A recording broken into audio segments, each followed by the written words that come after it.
සුබ සන්ධ්‍යාවක් ප්‍රාර්ථනා කරන සියලු දෙනාට මම හිතන්නේ මාව ඇහෙන ඇති මහේෂ් මාව ඇහෙනවද? එහෙනම් සර් හරි. thank you.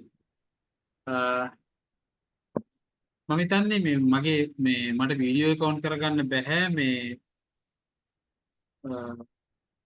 ගැටලුවක් තියෙනවා මේ මොකක් හරි කැමරාවේ ගැටලුවක් තියෙන එක නිසා මේ ලැප්ටොප් එකේ මේ වීඩියෝ එක ඔන් කරගන්න බෑ.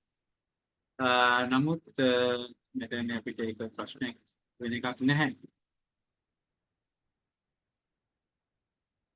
එතකොට මේ මම මේ මෙතෙන්දී ප්‍රධාන වශයෙන්ම මේ මහගමසේකර පිළිබඳව සාමාන්‍යයෙන් කතා කරන දෙයට අමතර දෙයක් කතා කරන්නට තමයි මම අද සැලසුම් කළේ.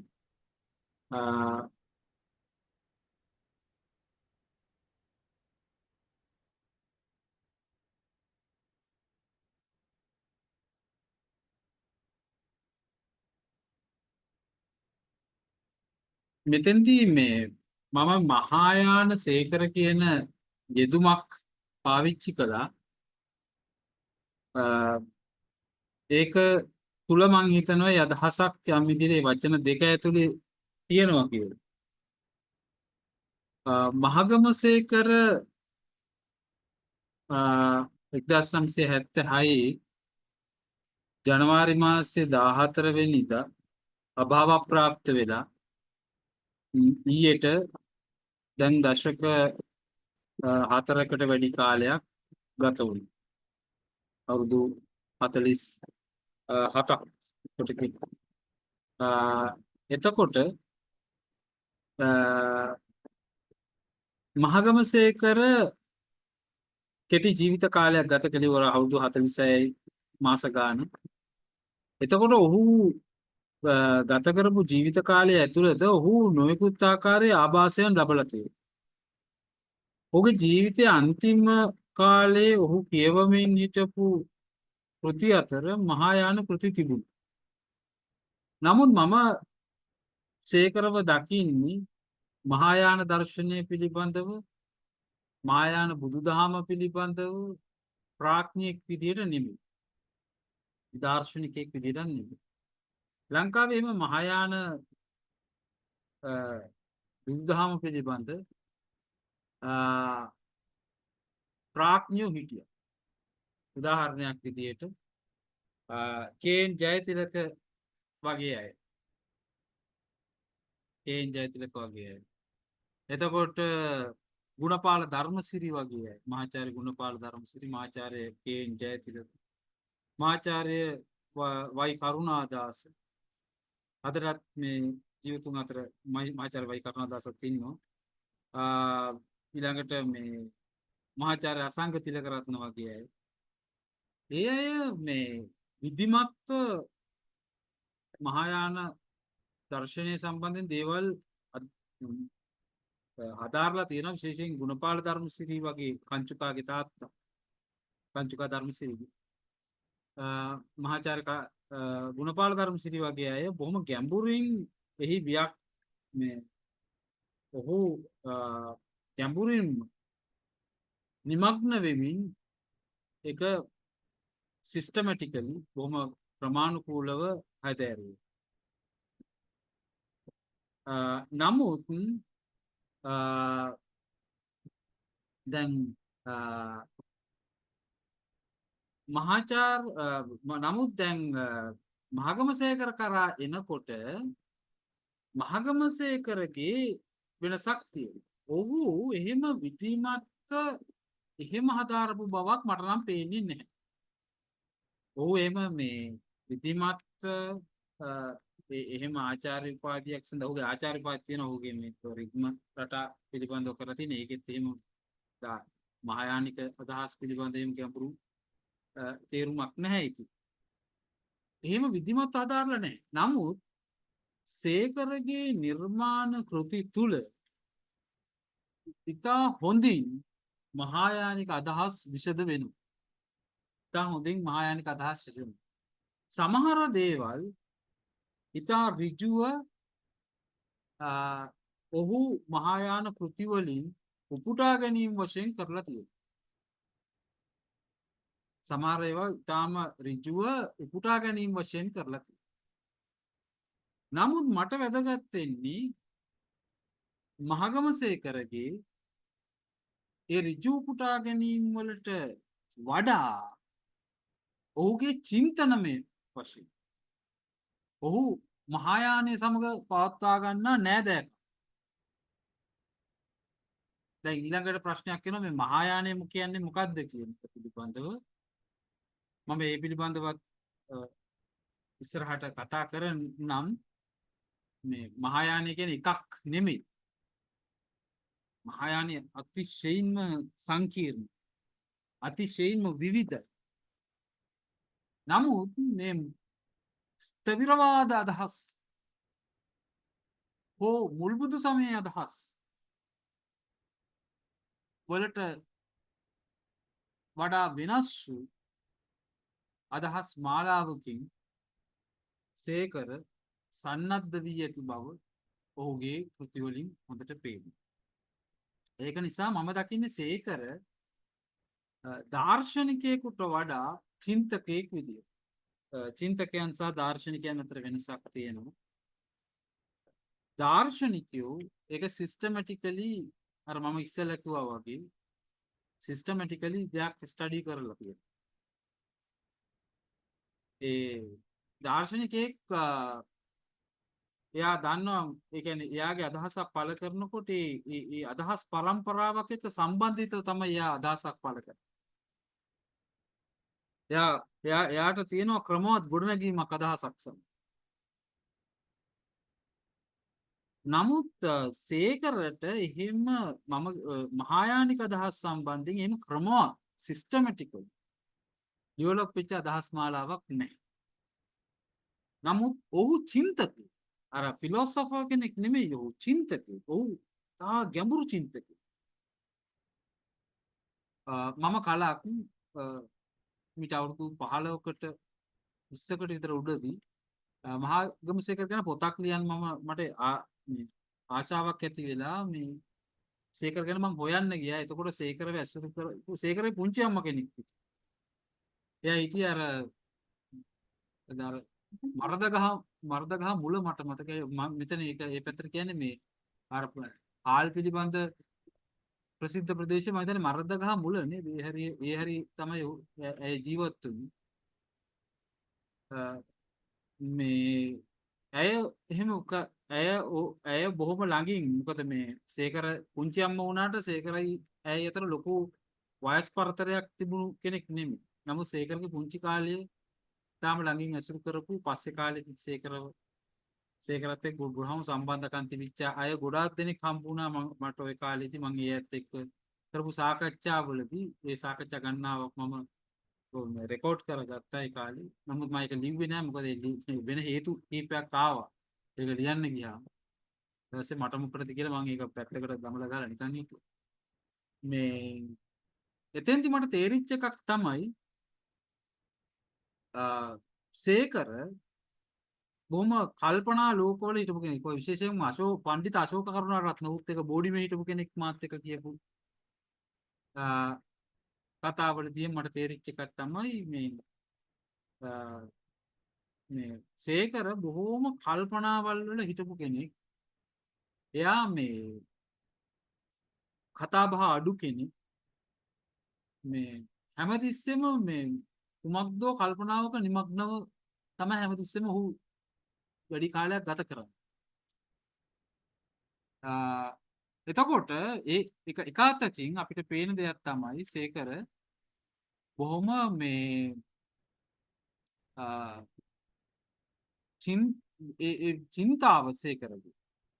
එතකොට ඔහු මම දකින්නේ ඔහු අර දාර්ශනිකයෙක් කියන අර්ථයට වඩා සේකරව දකින්නේ චින්තකයෙක් විදිහට. දාර්ශනිකයෙක් කියන අර්ථයට වඩා. එතකොට මේ සේකරගේ ඒ මහායානික අදහස් පිළිබිඹු වෙන කෘති ගත්තාම ඔහු අර මුල්බුදු සමයේ තිවිච්ච අදහස් සහ ඔහුගේ ග්‍රාමීණ පරිසරය හරහා උටාපු අදහස් ඉක්මවා යන ඔහුම ඔහු පිළිබඳ නැවත සිතා බලන සහ ඔහු පසු කාලයේ කියවන දේවල් එක්ක ඔහුගේ පරිපාකය විදිහට මම අඳුනගන්නේ ප්‍රබුද්ධ කියන කාව්‍ය සංග්‍රහය. ඒක නිසා මම මගේ අදහස් දැක්වීම අද ප්‍රබුද්ධ වෙත වැඩි අවකාශයක් වැඩි අවධානයක් යොමු කරන දෙයක් බවට මම පත් කරගන්න කැමතියි. ඒ හරහා ඔහුගේ චින්තනය කොහොමද මහායානික අදහස් සමග ගැට ගහන්න පුළුවන් සහ සම්බන්ධ වෙන්නේ. සමහරට ඔහු සිතලා මතාත් ඒක කරා වෙන්න බැරි. ඒක ඔහු මේක මම මහායානික අදහසක් ලියනවා කියන අදහසකින් ඔහු නොලිව්වා වෙන්න පුළුවන්. නමුත් ඔහුගේ චින්තාව ස්ථවිරවාදී අදහස් වලට වඩා එපිටට යන භාවයක් පෙන්නුම් කරනවා. එතකොට මෙතෙන්දී අපිට තියෙන ඊළඟ ප්‍රශ්නය තමයි කුමක්ද මේ මහායානය කියන එක කියන කාරණය. එතකොට දැන් මේ මහායාන අදහස් අපි ගන්නකොට මම ඉස්සෙල්ලම කිව්වා වගේ මහායානය එකක් කියලා ගන්න බැහැ. තනි මහායානයක් නැහැ. ඒ කියන්නේ මේ මහායාන ස්කූල්ස් ගුරුකුල ගත්තොත් එහෙම එක ගුරුකුලයක අදහස් තව ගුරුකුලයකට සමහර විට සපුරාම වෙනස් වෙනවා සහ ඒ ගුරුකුල අතර විශාල ගැටුම් තිබිලා තියෙනවා. විශාල ගැටුම්. දැන් නාගාර්ජුන පාදයන්ගේ මූල මාධ්‍යමික කාරිකාව ගත්තහම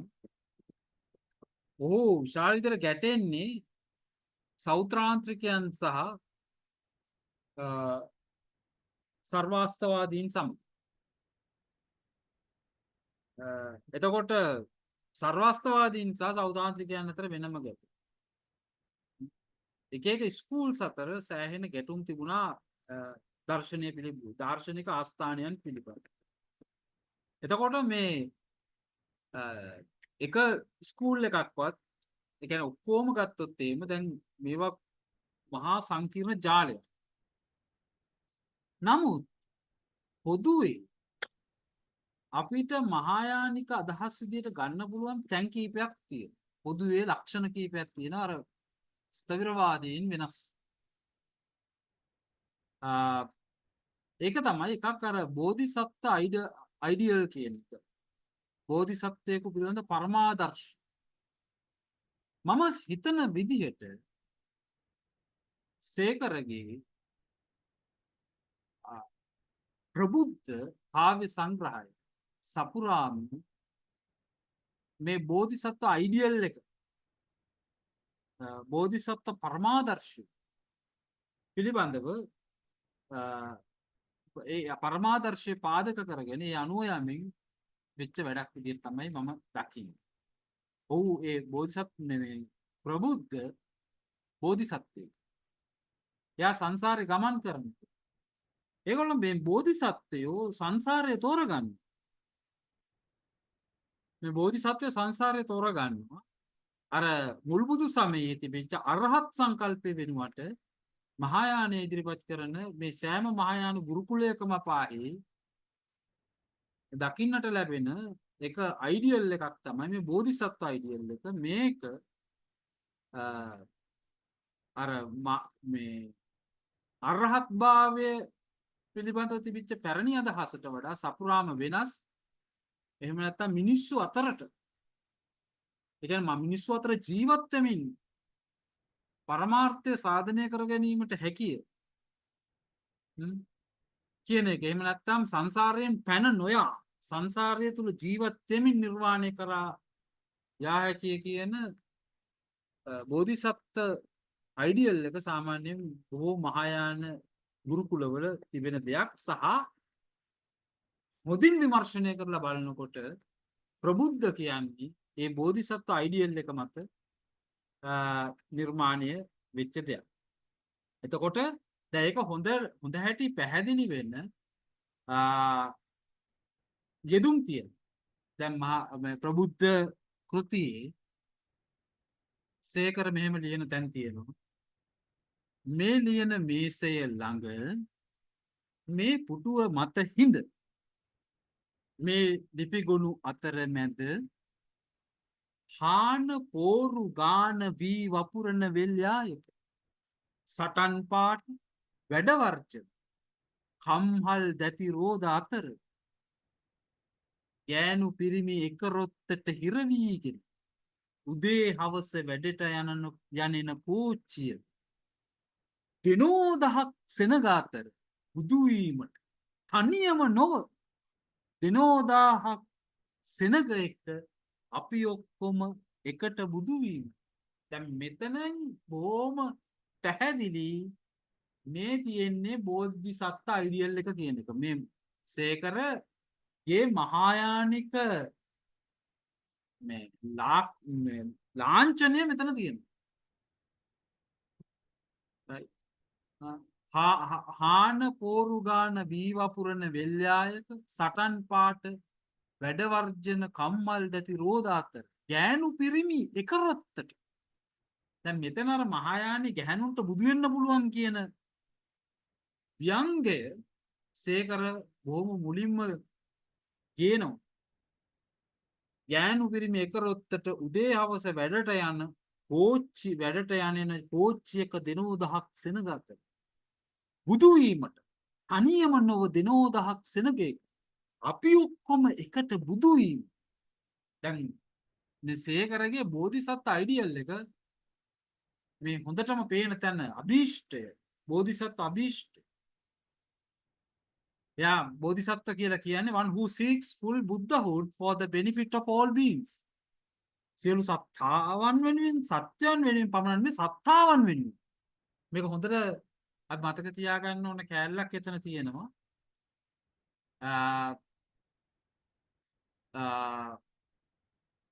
මේ සමහර මහායානික ගුරුකුලවල බීන් එක සත්වයෝ විතරක් නෙමෙයි සත්තාවල්. දැන් තියන්තායි මම බරක් පර්යේෂණ පත්‍රිකාවක් මේ ගැන ලිව්වා. මේ තියන්තායි ස්කූල් එක සහ මේ ආටිෆිෂල් ඉන්ටෙලිජන්ස් වල සත්තාවත් එක්ක මේ සත්‍යයන් එක්ක දැන් තියන්තායි ස්කූල් එක ඇවිල්ලා මේ ඉන්සෙන්ටියන් බීන්ස් වත් එක්ක ඒගොල්ලන්ට බුදු වෙන්න පුළුවන් කියලා හිතන කට්ටිය. රයිට්. ඒ කියන්නේ මේ ඉන්සෙන්ටියන් බීන්ස් කියන්නේ මේස පුටු අරවා මේවා ගස් පර්වත ඔක්කොම මේ බුද්ධ මේ බෝධිසත්ව ගුණය තියෙනවා කියලා ඒගොල්ලෝ හිතන්නේ. සියලු සත්තාවන්ට බීන්ස් සියලු සත්තාවන් සියලු සත්වයන්ට නෙමෙයි. දැන් මේක මේ අයිඩියල් එක ඇත්තරම මේ මහායාන මේ අයිඩියල් එක අර මුල් බුදු සමයෙන් සෑහෙන වෙනස්. දැන් බුදුහාමුදුරෝ මෙත්ත සූත්‍රයේ එහෙම මේ ඒක සාකච්ඡා කරනවා. නමුත් ඒක එහාට ගෙනියනවා. දැන් මේ මහායානිකයෝ අපි මහායානය බොහොම ලඝු තැනක ඉන්නේ. මේ ලංකාවේ සාමාන්‍ය මිනිහෙකුට කතා කළොත් අපිට මහායානය ගැන දැනගන්න හම්බෙන්නේ. නමුත් ඊට වඩා බොහොම ගැඹුරු දැන් මෙත්ත සූත්‍රයේ මේ අර පොඩි සත්තුන්ට කුඩා සත්තුන්ට කාණුක තුල්ලා මේ ආදී වශයෙන් අපි කතා කරන්නේ අර මේ හැට පේන සත්තුන්ට නොපෙනෙන සත්තුන්ට මේ සියලු සත්තාවන්ට කියන මේ අදහස දැන් ඔය තියන්තායි ස්කූල් එකට වගේ යනකොට ඒක එක්ස්ට්‍රීම් එකට යනවා. එතකොට මේ බෝධිසත්ව අයිඩියල් එක සේකර ගාව තාම තදින් තිබුණා. ඒක අර මම උපුටා දක්වපු කොටසේ මං හිතනවා ඒක පැහැදිලි වෙන්නේ නැති කියලා.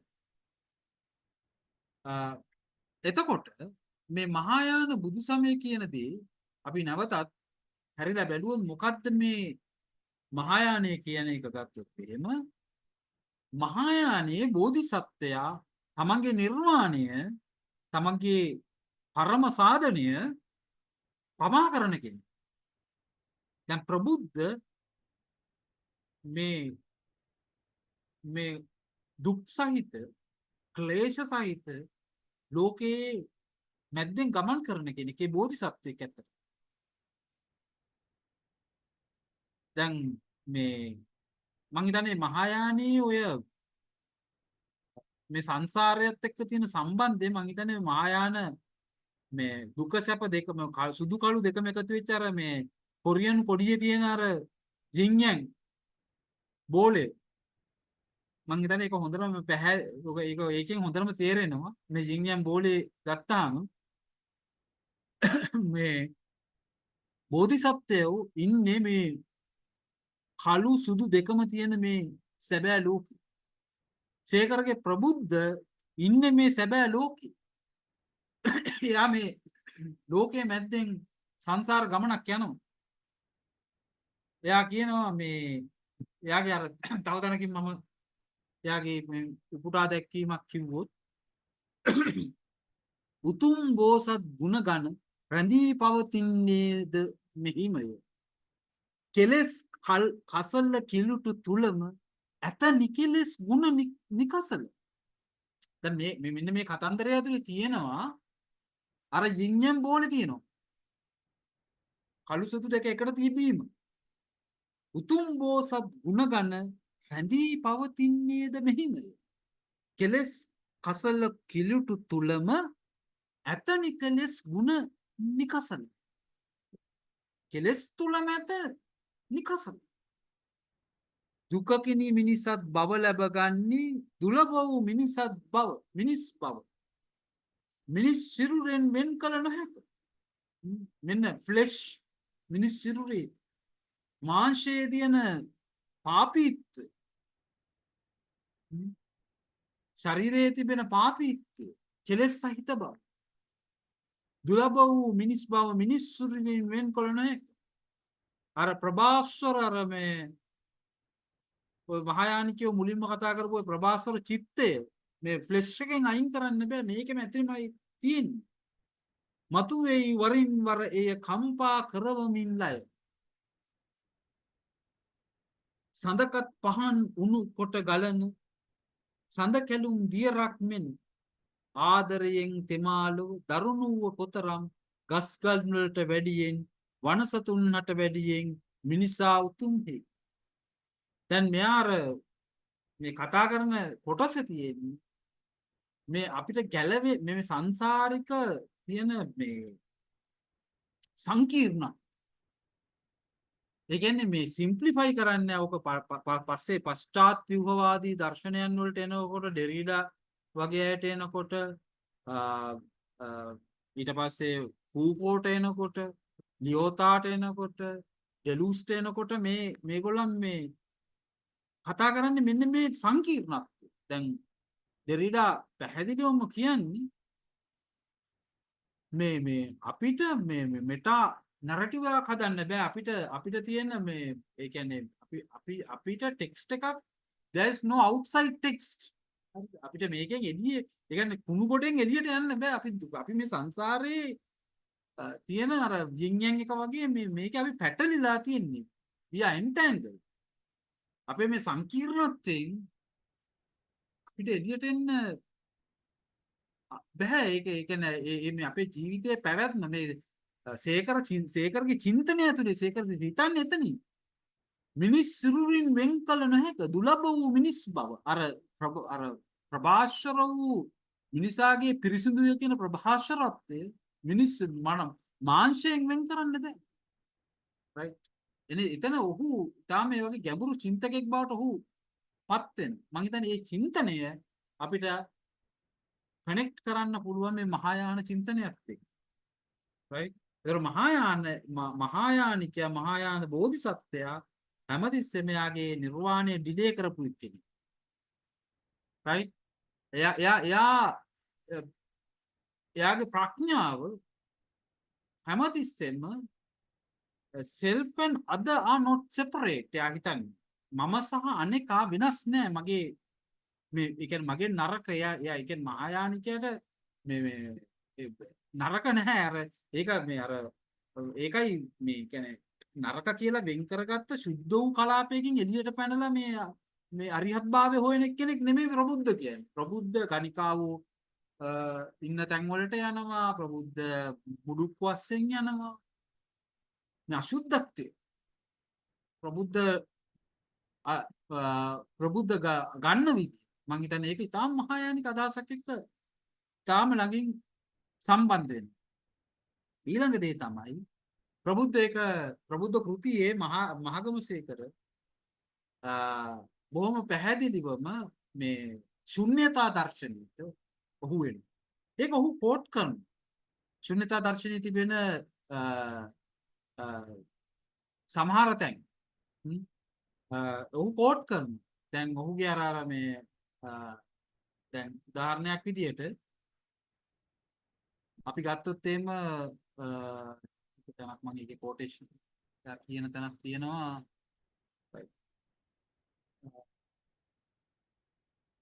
එයා කියනවා සංසාරමය නිවනමය සංසාරය ඒක ඇවිල්ලා කෙලින්ම මේ නාගර්ජුනගේ නිර්වාණ පරීක්ෂාවෙන් අදහසක්.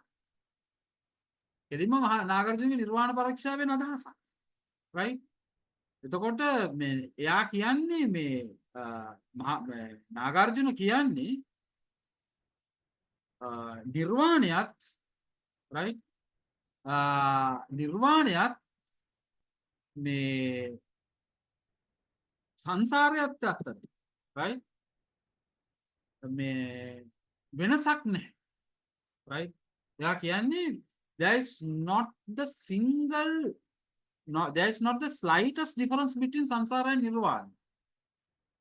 right? ඒ කියන්නේ මේ න සංසාරස්සේ නිර්වාණ කියලා යා වගන ඒ කියන්නේ මේ ඒ සංසාරයේ අගම තමයි නිර්වාණයේ අගම තමයි සංසාරය. ඒක මූල මධ්‍යමකාරිකා වෙන තාම වැදගත් අදහස. එතකොට ඒක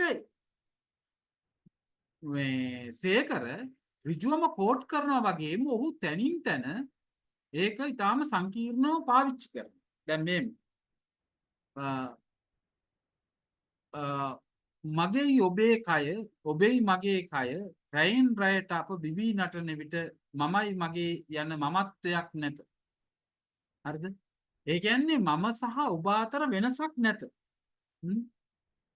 ඒ වගේම දැන් තන තියෙන රාත්‍රිය දහවලය රාත්‍රිය දැසගොස් හිරු එළිය කැටි ගැසෙන කළු අන්ධකාරය දහසක් විදුලි පහනින් යලිත්තාලෝක වෙයි ලෝකය. ඔය නිර්වාණ පරීක්ෂාවේ නාගර්ජුන පාදයන් හැම තැනම සාකච්ඡා කරන්නේ මේ ඩුවැලිටි එකට විරුද්ධව. සංසාරය අත සහ නිර්වාණය අතර වෙනසක් නැත. නිර්වාණය සහ සංසාරය අතර වෙනසක් නැත. නිර්වාණයේ කෙරවල ඒ දෙක අතර කිසිදු අස්තිත්වයක් නැත. නයිසර්ගිකව ස්වභාව වශයෙන් පෙන්විය හැකි කිසිවක් ඔය දෙක අතර නැත කියන එක තමයි නාගර්ජුන පාදයන් තමයි මහායානයේ සිස්ටමැටික් කරන්නේ. එයාට අවුරුදු 200කට විතර කලින් මහායානික අදහස් ලෝකේ මේ කියන්නේ ඉන්දිය සමාජයේ ටික ටික වර්ධනය වෙන 200කට ඊට එපිට 300කට කාලේ ඊට පස්සේ නමුත් ඒක සිස්ටමැටිකලි ඩෙවලොප් වෙන්නේ සෑහෙන දාර්ශනික පදනමක් එන්නේ නාගර්ජුන පාදයන්. ඊට පස්සේ අවුරුදු 500ක් වගේ ඇතුළත මහායාන දර්ශනය කියන්නේ අතිශයින්ම සංකීර්ණ දාර්ශනික පද්ධතියක් විදිහට ගොඩනැගෙනවා ධර්මකීර්ති වගේ කෙනෙක් ගාවට එනකොට. ධර්මකීර්ති ජීවත් වෙන්නේ ක්‍රිස්තු වර්ෂ 600 දී විතර. එතකොට මේ ඊට පස්සේ මේ දැන් ඔය දිග්නාග ගාවට එනකොට දිග්නාග ක්‍රිස්තු වර්ෂ 425 දී වගේ. ඊට පස්සේ මේ ජිනේන්ද්‍ර බුද්ධි වගේ අය ගාව, කමලශීල වගේ අය ගාවට එනකොට ඊළඟට වසුබන්දු සහ අසංග සහ වසුබන්දු විශේෂයෙන්ම මේ යෝගාචාර දර්ශනයන්ට පදනම් වෙනවා. right? ඒගොල්ලෝ අතින් මේක මහා පුදුම සංකීර්ණ දාර්ශනික කලාපයක් බවට පරිවර්තනය කරනවා. එතකොට නාගාර්ජුන අර තර්ක කරපු ද්විමය ප්‍රතිපක්ෂ වලින් ලෝකීය තේරුම් ගන්න බෑ කියන අදහස ඊට පස්සේ ඔය පශ්චාත් ව්‍යුහවාදීන්ට මේ සහ පශ්චාත් නූතනවාදීන්ට පදනම වුණා. ඒ කියන්නේ ඒගොල්ලන්ටත් එන්නේ මේ තාම මේ පුදුම සහගත විදියට ඒකෙන් මම කියන්නේ නැහැ මේ කවුරු හරි දෙරීඩා ඇවිල්ලා එහෙම නැත්නම් ෆූකෝ ඇවිල්ලා මේ නාගර්ජුනලගෙන් කොපි කරගත්තා කියලා. එහෙම තමයි මිනිස් චින්තනය වර්ධනය වෙනකොට සහ මිනිස් චින්තනය ගලාගෙන යනකොට අදහස් නිර්මාණය වෙයි. සමහර විට ඒව බලපාලක් තියෙන්නත් පුළුවන්. ඒකේ ප්‍රශ්නයක් නෑ. ඒ කියන්නේ අදහස් කියන ඒවා කොහොමත් සංස්පර්ශයෙන් වර්ධනය වෙන නිසා ගලා යන්නේ. එතකොට මේ දැන් සේකරගේ අදහස්. සේකර මේක මේ මුල මධ්‍යම කාරිකාවේ යම් පමණකට කියවා ඇති බව ඔහුගේ උපුටා දැක්වීමකින් පේනවා එක තැනකදී. ඒ වගේම ඔහු ඒක පාවිච්චි කරන ටූල් එකක්. රාත්‍රියේ දහවලේ රාත්‍රී no binary opposition right ගැහැණිය පිරිමිය උස මිටි මෙන්න මේකට කළු සුදු කියන කැටගරිකල් thought එහෙම නැත්නම් ප්‍රවර්ග කර සිතීම කියන එක අවසන් කරන මොහොතම දැසගොස් හිරු එළිය කැටි ගැහෙන කළු අන්ධකාරය මෙන්න මේක මහා බරපතල මේ දාර්ශනික අදහස. දැසගොස් හිරු එළිය කැට ගැහෙන කළු අන්ධකාරය ඒ කියන්නේ පශ්චාත් නූතන සහ පශ්චාත් ව්‍යුහවාදී දර්ශනයෙන් ගත්තොත් ඒක තමයි අර ඇපෝරියා කියන එක. එහෙම නැත්නම් වේක් පොයින්ට් කියන එක. එහෙම නැත්නම් කිසිදු බයිනරි එකකට ලබු නොවන තැන. එහෙම නැත්නම් මේක මහායානික දර්ශනයෙන් ගත්තොත් එහෙම ජින් සහ යැන් එකට ක්‍රියාත්මක වෙන මොහොත කළු අන්ධකාරය. මේ කළු අන්ධකාර සහිත වූ සංසාරයේ මැද්දෙන් තමයි සේකර ගමන් කරන්නේ. ඒ ගමන් කරනකොට සේකර නෙමෙයි ප්‍රබුද්ධ බොහෝ දේවල් වලට මූණ පාන. ප්‍රබුද්ධ දකින්න මේ සංසාරයේ තිබෙන නිරර්ථක භාග. යශෝදා මුණ ගැහිලා යශෝදාගේ සමාජයට ඇතුල් වෙන්න බල. ඒක එයාට හරියන්නේ නෑ. එයා කියනවා මසට මුන් ඇති කරන සතෙකු වෙන්නෙමි මමද? වැනි හැඟීමක් ඔහුට ඇති විය. පිටස්තරයේ නුඹ මුන් අතර මෙය නොවේ නුඹට තැන නුඹ මෙයින් යා යුතුය. ඒ කියන්නේ හැම තිස්සෙම ප්‍රබුද්ධට මතුවෙනවා එයාගේ සප්ලිමන්ට් එක පශ්චාත් ව්‍යුහවාදී දර්ශනයෙන් කිව්වොත් සප්ලිමන්ට් එක.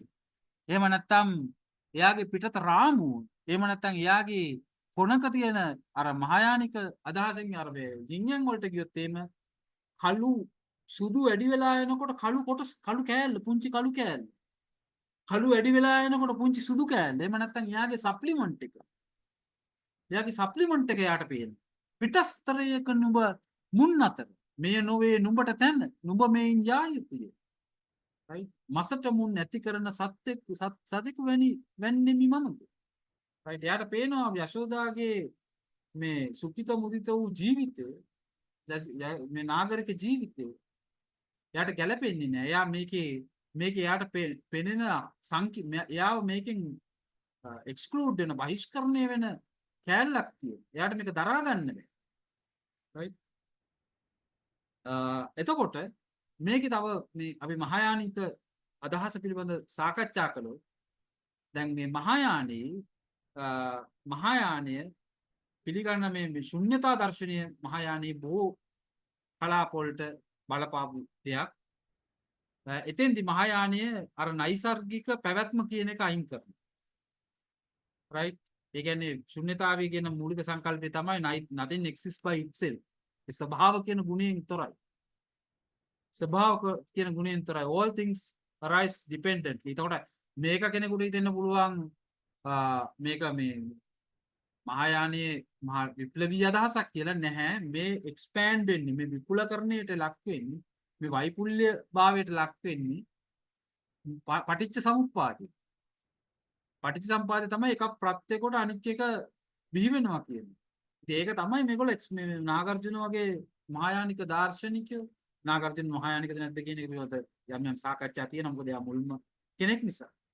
right එතකොට මේගොල්ලන් ප්‍රධාන වශයෙන් අර ශුන්‍යතා දර්ශනය හරහා ගේන්නේ මේ අපේ පැවැත්ම කියන දේ හැමතිස්සෙම ඒකෙන් එපිට වූ දෙයක් සමග බැඳිලා තියෙනවා. එහෙම නැත්නම් සුවීය පැවැත්මක් නැහැ. යශෝදාගේ සමාජයට සුවීය පැවැත්මක් නැහැ. යශෝජාගේ සමාජයේ ඇතුළට ගිහිල්ලා බලනකොට එයාට දැනෙනවා හිස් බව, බොල් බව. එයාට මේකේ පවතින බැරි බව. right? එතකොට ප්‍රබුද්ධ කියනවා ප්‍රබුද්ධ හිස්ය මේ ජීවිතය, බොල්ය මේ ජීවිතය, පළව රන් දුහුල් යට සුවඳ විලවුන් අතර අතට අත දෙන ඇඟිලිකරු අතර නිර්වස්ත්‍ර වී පෙනෙන කුහකකම්. right? එතකොට සේකර මේ ප්‍රබුද්ධහරා පෙන්වන්නේ අන්නේ මහායානික චින්තනය. ඒ කියන්නේ මේකේ සාරයක් නේ. ස්වභාව ගුණයක් නේ. ඉන්ඩිපෙන්ඩන්ට් එක්සිස්ටන්ස් එකක් නේ. ඕක තමයි ශුන්‍යතා දර්ශනීය පදනම. ඕක තමයි ශුන්‍යතා දර්ශනය මහායානයට පාදක වෙන්නේ. right?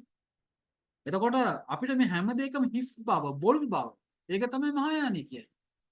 right? ඒක තමයි සේකර එයා මේ විෂද කරන්නේ ප්‍රබුද්ධහරා ප්‍රබුද්ධ හිස්සේ මේ ජීවිතේ, බොල්ලේ මේ ජීවිතේ, බලව රන් දුහුල් යට සුවඳ විලවුන් අතර අතට අත දෙන ඇඟිලි කරු අතර නිර්වස්ත්‍ර වී පෙනෙන කුහකකම්.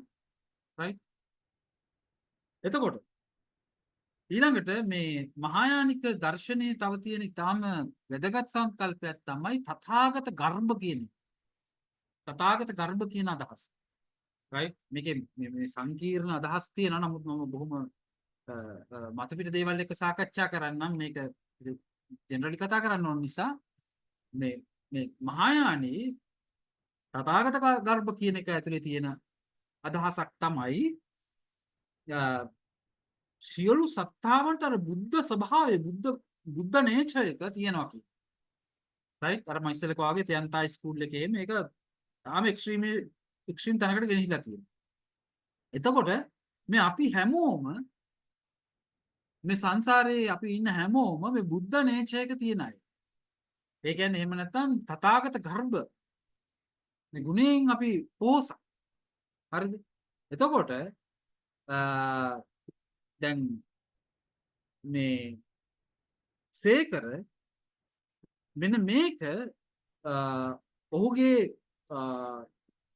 කෘතිය ඇතුළට ඉතාම තදින් අරන් එන තැනක් තියෙනවා.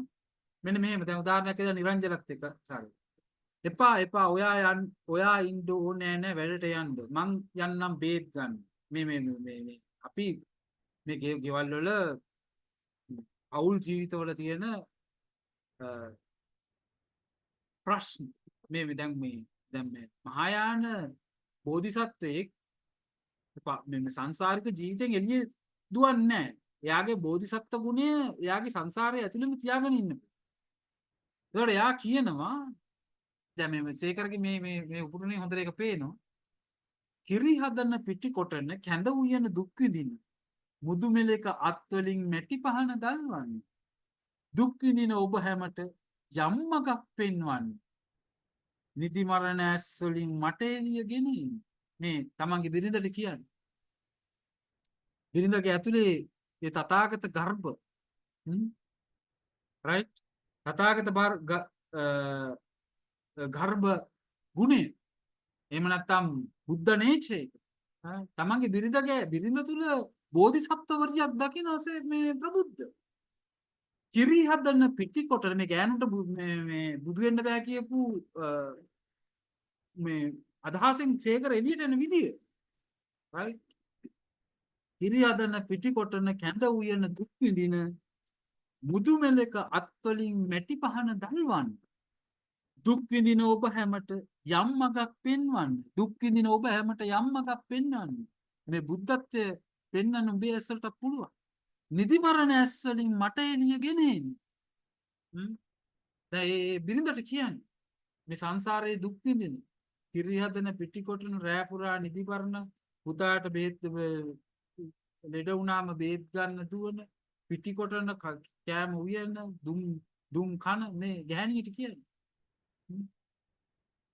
එතකොට මෙන්න මේ මහායානි තිබෙන තව අන්නේ අයිඩියල් එක මං හිතන්නේ සේකර තුලින් සේකරගේ කෘතිය ඇතුලේ තාම හොඳට එයා විෂද කර.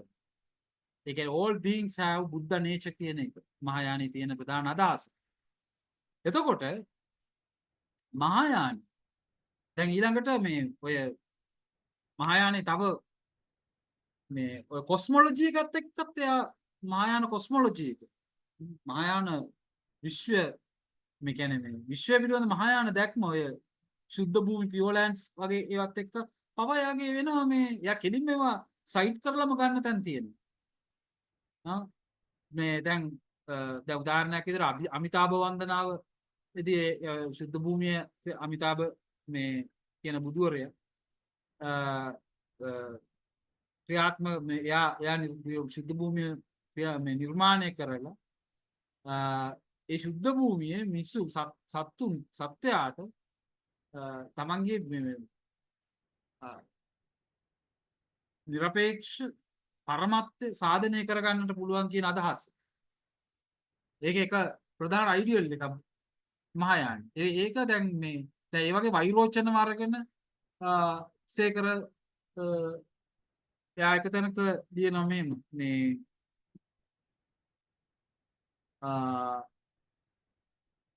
ඉක්බිතියෙන් මධ්‍ය මණ්ඩලයෙන් ධවල වර්ණ වූ භගවත් වෛරෝචන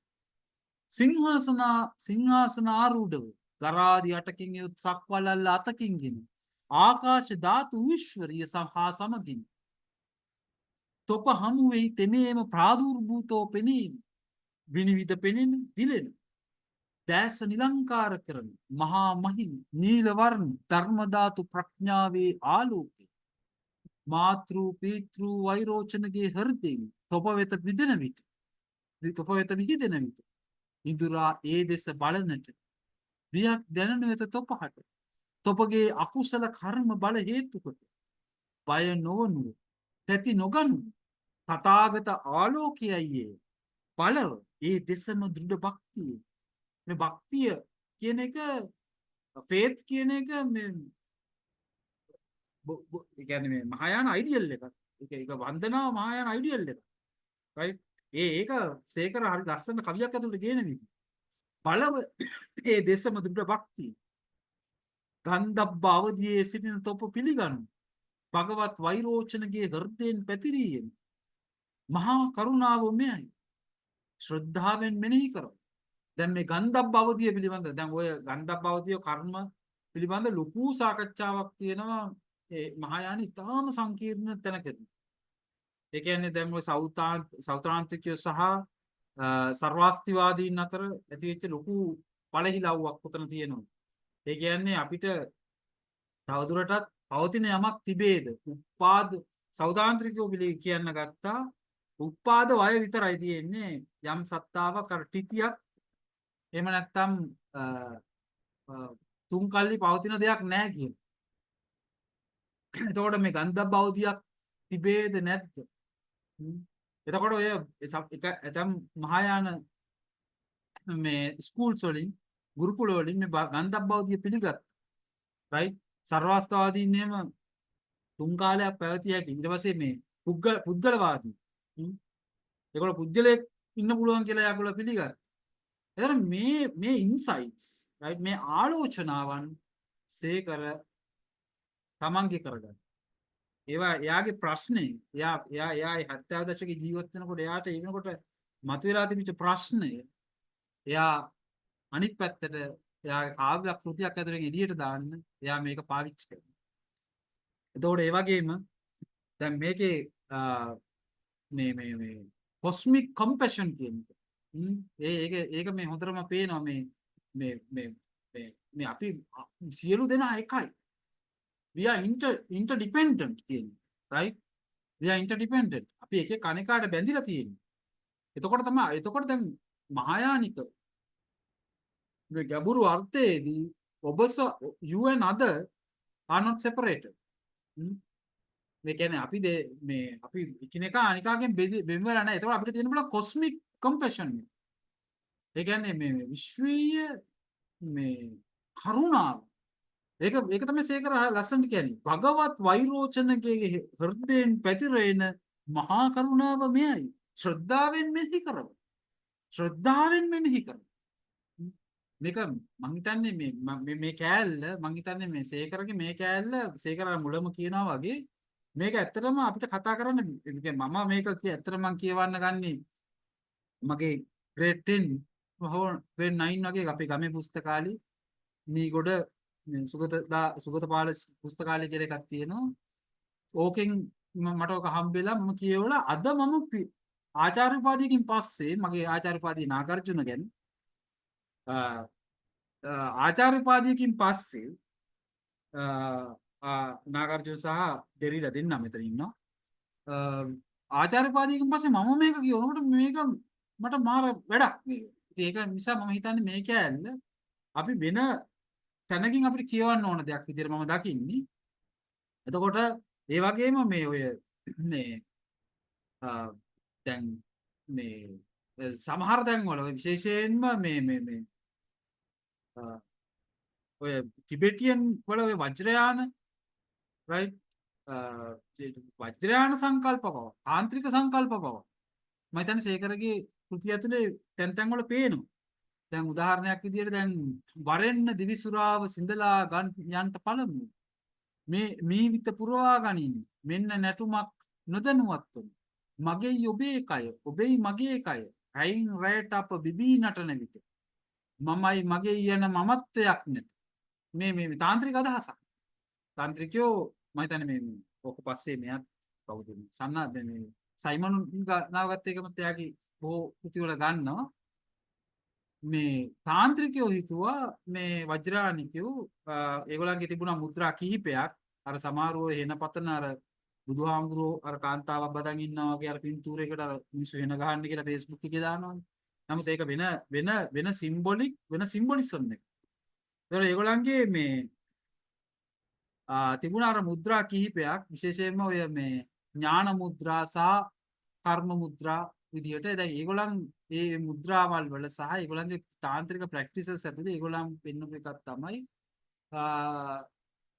මේ මිනිස්සුන්ගේ ප්‍රඥාව අවදි කිරීම මේ ඇතුලේ මේ කය පිනවීම කියන එක ප්‍රඥාව අවදි කිරීමේ මාදිලියක් කියන එක තාන්ත්‍රිකයෝ පිළිගන්නවා.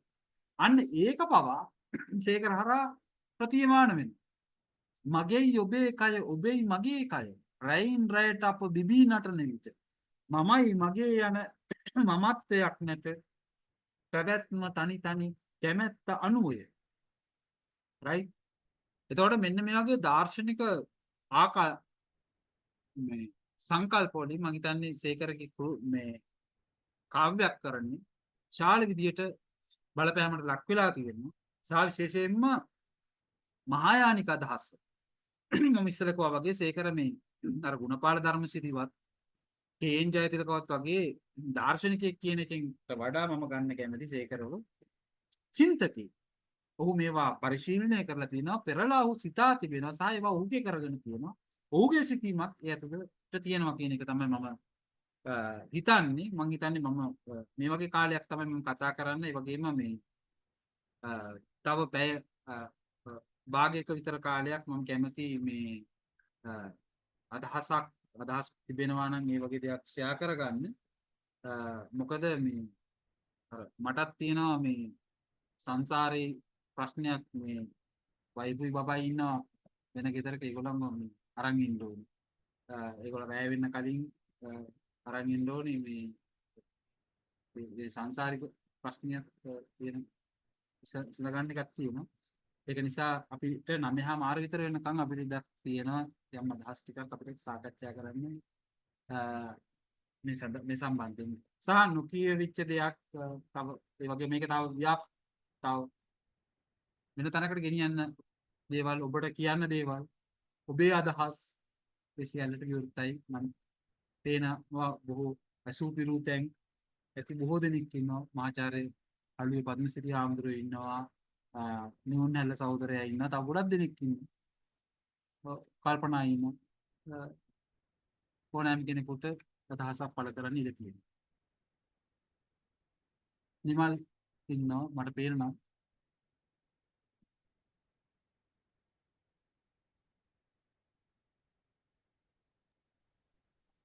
ඩොක්ටර් පොඩ්ඩක් කතා කරන්නද මම නියුන් හැල්ල?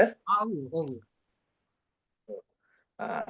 පළමුවෙන්ම මේ ගොඩක් ස්තුතියි මහගමසේකර ගැන අධ්‍යයනයක් කළා මම හිතන්නේ ඔබට ප්‍රවීණත්වයක් තියෙන මහායාන දර්ශනය අසුරෙහි ඔහු වටහා ගන්න දක්වපු උත්සාහය ගැන ඒ වගේම ඇත්තටම මම ඔබතුමා කලින් අවුරුද්දේ කරපු මේ සේකර පිළිබඳව වැඩසටහනට සම්බන්ධ වුණා. එදා ඔබ සංවාදයට ලක් කර ගීතයක් ඔබ ඒක ස්පර්ශ කළ විදිය පිළිබඳව ඇත්තට මට විශාල සතුටක් දැනුණා. ඒ නිසා තමයි මම හිතුවේ අද දවසේ මේකට සම්බන්ධ වෙන්න ඕන කියලා. ඒ සම්බන්ධ මේ ප්‍රයෝජනයක් මට දැනුණා. ඒ වගේම මම නිකන් ඔබතුමා ඉල්ලීමක් හැටියට කරන අපි ටිකක් දුර බැහැර ඉන්නේ. සමහරට ඔබ වායි කෙනෙක් අර පටන් ගන්නකොට කියපේක ඉතාල වැදගත් කියලා මම හිතන්නේ සේකර දාර්ශනිකයෙක් නෙවෙයි. මම වටහා ගන්න චින්තකයෙක් හැටියට. ඇත්තටම අපි ගත්තොත් දර්ශන අශෝක කුමාර හරි සමහරට වංගීස සුමන සේකර ඔබලා විධිමත් මේ දර්ශනය හදාරන අවස්ථාව ලැබිච්ච අය. ඒ වගේම ඔබලාට ඒ පිළිවෙල ඉතාම උනන්දුවක් තියෙන. ඒක හරි සම්පතක් කියලා මම හිතන්නේ. අපිට සමහරට ඒ අවස්ථාව නැහැ.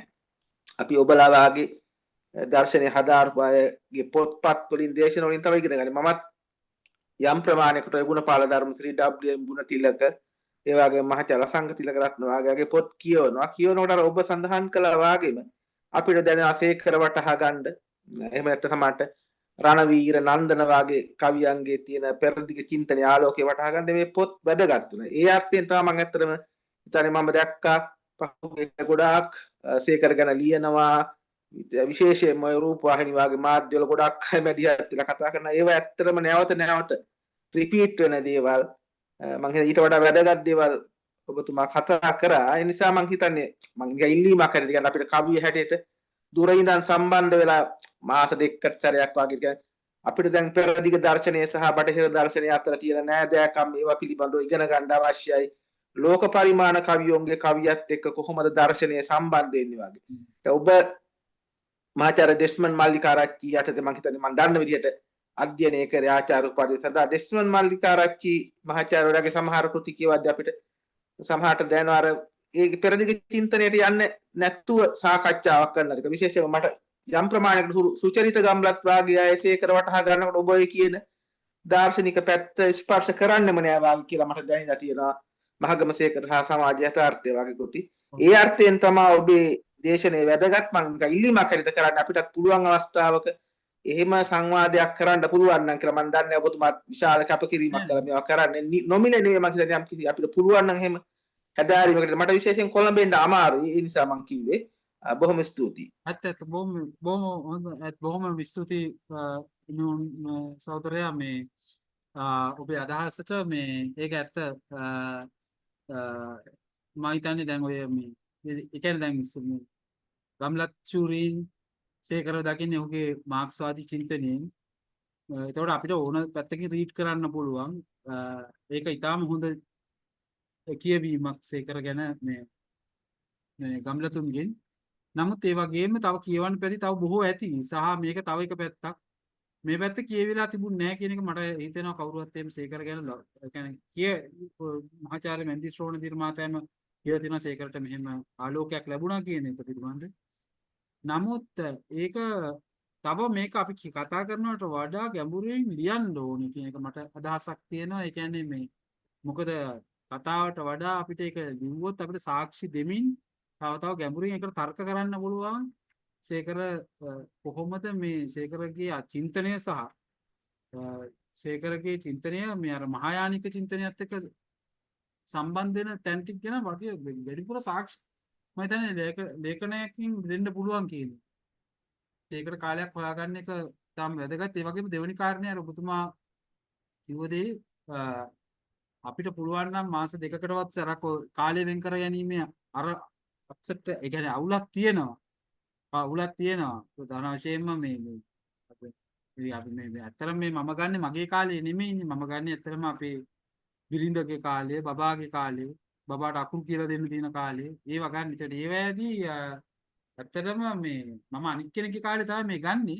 නමුත් අපිට අර ඔබතුමා කිව්වා වගේ අපිට මාස දෙකකට විතර සැරයක් එහෙම පොඩි සාකච්ඡාවක් මේ වගේ Zoom වලින් දර්ශනයේ තිබෙන යම් යම් දේවල්. දැන් උදාහරණයක් විදිහට එකක් මට බේස් කරගන්න පුළුවන් සමහර දේවල් ඔය මම පහුගිය කාලේ මේ රඩුවේ හාමුදුරන්ගෙන්ම මේ ජර්නල් එකකට ලිව්වා ක්ෂණවාදය ගැන. ඒක දීර්ඝව පිටු 20ක් විතර වෙන තාම මේ සියුම් විදියට ඒ ක්ෂණවාදයේ තියෙන මේ ඒ ක්ෂණවාදය කොහොමද හේගලියානු දර්ශනයත් එක්ක සම්බන්ධ වෙන්නේ? හේගල් කතා කරපු pure being and pure absence එක අතර මැද්දට මේ එන කතන්දරයේ මේ ක්ෂණවාදයත් එක්ක සම්බන්ධ කිරීම. ඉතින් ඒ වගේ අපි හිතමින් ඉන්න දෙයක් ගැන නැවත සාකච්ඡා කිරීමක් වගේ එකක් මම හිතන්නේ හොඳ යෝජනාවක්. මම ඒක තාම සාධනීයව ගන්නම්. අපි පුළුවන් නම් මාස දෙකකට වගේ සැරයක් ඔබ වගේ කාලයක් හොඳයි මේ පරතරය. එහෙනම් අපි අරගෙන අපි තමයි මේ ડોක්ටර් අර Facebook එකේ දාලා තිබුණ සටහන මම හිතන්නේ පොතක් ගැන කියන්නේ රොමැන්ටික් කවිය ගැන. ඔබතුමා කොහෙන් හරි හොයාගත්ත පොතක් ඉංග්‍රීසි පොතක් ගැන මම හිතන්නේ ඒ වගේ දේවල් සාකච්ඡා කරන්න පුළුවන් නම් ගොඩක් වටිනවා. ඔව් ඒක තමයි. ඔව් ඔව්. ඔව්. හොඳයි මම හිතන්නේ තවත් අදහසක් දෙන්න බෑ.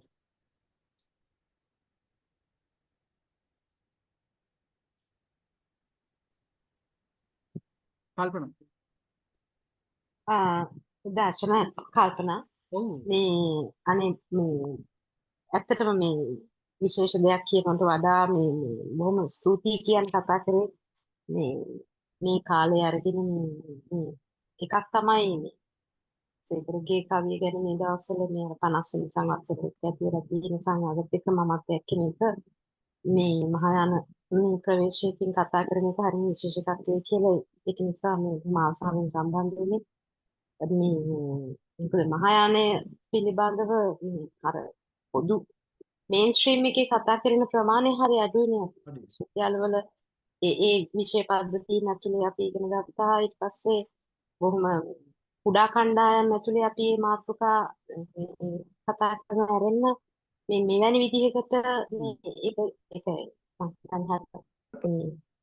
සංකීර්ණ මාතෘකාවක් එකක් කවුරුත් අත ගහන්න වැඩි කැමති නැති බය වෙන එකක්. ඉතින් ඒ ඔක්කොමත් එක්ක මේ ප්‍රවේශය ඇත්තටම අර කිව්වා වගේ වෙන විදිහකින් කතා කරන එකක්. ඒක ඇතුලේ ඔබ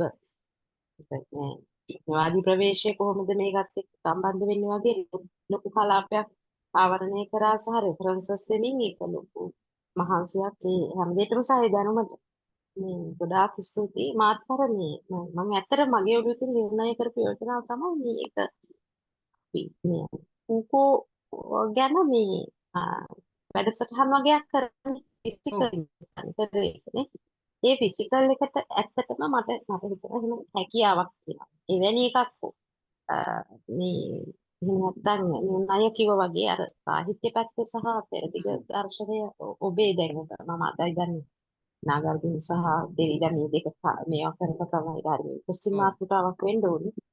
ඔව් මේ PhD thesis එක. ඒතර ඒ දෙපැත්තම බලන හින්දා මම දන්නවා ඔබේ විශාල උනන්දුවක් තියෙනවා කෝකෝ ගැන අපිත් ඒක දැනගන්න කැමති එකක්. ඒක ඔන්ලයින් ගේන්න පුළුවන් නම් ඒක කෝස් එකක් විදිහට. ඒක හරීම මේ මම දන්නේ මම නම් හරි කැමතියි. මේ අපි හැමෝම ඇත්තටම අපි කොළඹ හිටියත් ෆිසිකලි දුවන් වෙන්න අමාරුයි ළමයින්ගේ වැඩයි අර ඔය ඔක්කොමත් එක්ක. නමුත් මෙන්න මේ වගේ වෙලාවක අපිට එකතු වෙන්න පුළුවන් නේ. දරුවෝ පිටිකරලට මොනහරි කරලා ඒ තියෙන වැඩත් එක්ක දැන් විශ්වවිද්‍යාල විෂයන් තුනක් අමාරු වෙන එකක් යනකොට මේ වගේ රාත්‍රී කාලය මේ හිතලා බලන්න තියෙන ඔක්කොම වැඩත් එක්ක තේරෙනවා. මම ඒක ඒ වගේ මේ මොනහරි දෙයක් පටන් ගන්න අපි එනවා මේ ඒ කියන්නේ අපි ඒක නිශ්ශබ්දව එහෙම වෙලා හිටියට අපි එහෙම උනන්දු නැතුව නෙමෙයි නෑ නෑ මම මේක සීරියස් ගත්තා මොකද අපි ඒක මේ අනික අපි මේ තනියෙන් හදාරනට වඩා සාමූහිකව හදාරන එකේ මේ යම් තියෙනවා ඊට වඩා මේ ඉම්ප්ලිකේෂන්ස් ගොඩාක් තියෙනවා මට හිතෙන විදිහට කියන්නේ ඒ ප්‍රොෆවුන්ඩිටිස් ගොඩාක් තියෙනවා අපි ගොඩක් කියන්නේ සමූහයක් විදිහට සාකච්ඡා කරන එක කතා බහ කරද්දී කතා බහ කරන එක ඒක මම හිතන්නේ ඒක වඩා හොඳින්ම ඔව් ඒ වගේම මේ තව අදහස් කියන්නේ මේ මතුවෙච්ච මහායානය සම්බන්ධයෙන් හෝ අපේ රළුවේ හාමුදුරුවොත් ඉන්නවා රළුවේ හාමුදුරන්ටත් මේක අදහසක් දක්වන්න පුළුවන්. දර්ශන මහත්තයා ආයිබෝවන් මේ මම එහෙමද? ඔව් අපේ හාමුදුරුවෝ මේ අනේ ගොඩක් ස්තුතියි මාත් මේ සෑහෙන ඕනකමින් අහන් කොන්දර මම කොළඹ නෙවෙයි ඉන්නේ. ඔව් අපේ මේක මාත් සෑහෙන අගය කරනවා පැති කිහිපයකින් මේ ඔබතුමා මැදිහත් වුණ ආකාරය පිළිබඳව. ඔබ වහන්සේගෙන් මේ මම එක මේ ඔබ වහන්සේගෙන් මගේ ඔව් මේ අගය කිරීමකට වඩා මම හිතන්නේ ඔබ වහන්සේට මේ තාක්ෂණික වශයෙන් යම් කන්ට්‍රිබියුෂන් එකක් කරන්න පුළුවන් නම් මම හිතන්නේ තම හොඳයි කියලා. නෑ මම එකක් අර බැලුවේ මේ දැන් මේ මට එක මේ කාරණයක් මතුණා දැන් අර මාධ්‍යමික කාරිකාව හෝ නාගාර්ජුනගේ ප්‍රයිමරි ටෙක්ස්ට් එකක් මහගම සේකර කියවූ බවට අපිට රෙෆරන්ස් එකක් ගන්න පුළුවන් නැත්නම් අර තියෙනවා එතුමා එහෙම තියනවාද නැත්නම් අර කෙලින්ම අපි දාලා අර තියෙනවා මේක සංසාර මේ නිර්වාණ පරීක්ෂාවේ මේ අර මේ සංසාරයේ සහ නිර්වාණය අතර වෙනසක් නැත කියන එක මේ කෙලින්ම දාලා සංසාර ඒක තියෙනවාද කෙලින්ම දාලා තියෙනවා. කෙලින්ම දාලා ඒ කියන්නේ ඒකෙන් පැහැදිලිලා කියවලා තියෙනවා කියන්නේ. කියවලා තියෙනවා හරි ටෙක්ස්ට් එකක් සමහරට කියවලා ඇති. ඒ කියන්නේ සෙකන්ඩරි ටෙක්ස්ට් එකකින් අරගෙන වෙන්න පුළුවන් සමහර විට. ඒක තමයි මොකද ওই කාලේ තිබුණ එහෙනම් එතුමා ඉංග්‍රීසි සාහිත්‍ය කියවනකොට ඉංග්‍රීසි බුද්දිසම් කියවල මට පොඩි සැකයක් ආවේ. එතනින් ආවේ ධර්මසිරිසගේ පොත ওই වෙදි තිබුණා ඒකෙන් ආවද අදහසක් නැත්නම් අර සිංහල පරිවර්තනයක් තිබිච්ච අපේ මේ හාමුදුරන්ගේ පොතෙන් ආවද කියලා මේ මාධ්‍යමික කාර්යකාව කරපු හාමුදුරන්ගේ මේ අපේ මේ කවුද මේ හේම්පිට කොටගම හාමුදුරුවෝ හේම්පිට හාමුදුරන්ගේ නෑ මම කියන්නේ මේ අර මැදිහත් වීම අගය කරන්න අනිත් පැත්තෙන් හේතුව දැන් ওই කාව්‍ය පිළිබඳ කාරණා මහාගමසේකර අපිට ලොකු මගේ විශේෂයෙන්ම අපි මේ කතා කරන කෘතියේ තුල ලොකු මැදිහත් වීමක් කළා ඒක පරාසය ලොකු වැඩිනේ මම කියන්නේ මහායාන පැත්තෙන් මමත් උත්සාහ කරන එක තමයි තේරුම් ගන්න දැන් මේ තේරවාදයට වඩා අර ලොකු මිනිහෙක් අපි කියන්නේ ඒ කියන්නේ සමාජ සේවයත් එක්ක සමස්ත ජීවිතයත් එක්ක ගන්න එක්කෙනෙක් ඉන්නවා කියලා මටත් තේරෙනවා. ඉතින් මේ මම අන්නේ ඒක අගය කරන ඔබතුමාගේ සාකච්ඡාව මැදිහත් වුණු ආකාරය යති. ඔව් පෑන්රෝ. ඒක තමයි මේ අනික් එක ආම්දුරනේ මේ ආම්දුරන්ට මේ තියන්තයි එහෙම හම්බෙලා තියෙනවද දන්නේ තියන්තයි ස්කූල් එක ගැන ටිකක් කියවලා තියෙන මම මේ ඒකේ ප්‍රවීණෙක් නෙවෙයි. හරි ඉන්ටරෙස්ටිං ආම්දුරනේ තියන්තයි මේ මම මේ පොඩි ආටිකල් එකක් කරා ආම්දුරන් ෂෙයා කරන්නම් මේ ඒ කියන්නේ අර ඕල් ඉන්සෙන්ටියන් බීන්ස් වලට ඒගොල්ලන්ට බුදු වෙන්න පුළුවන් කියන කතාව හරිම මොකද අද කාලේ AI වගේ ආර්ටිෆිෂල් ඉන්ටෙලිජන්ස් වගේ එනකොට මේ ඇත්තටම ඉතින් ඉන්සෙන්ටියන් බීන්ස් ලාගේ කොන්ෂස්නස් එක වෙන්න පුළුවන් කියන එක අරකට කනෙක්ට් වෙනවානේ මේ කියන එක ලගු කරන්නේ. හොඳයි අනේ ස්තුතියි ඔබතුමාට.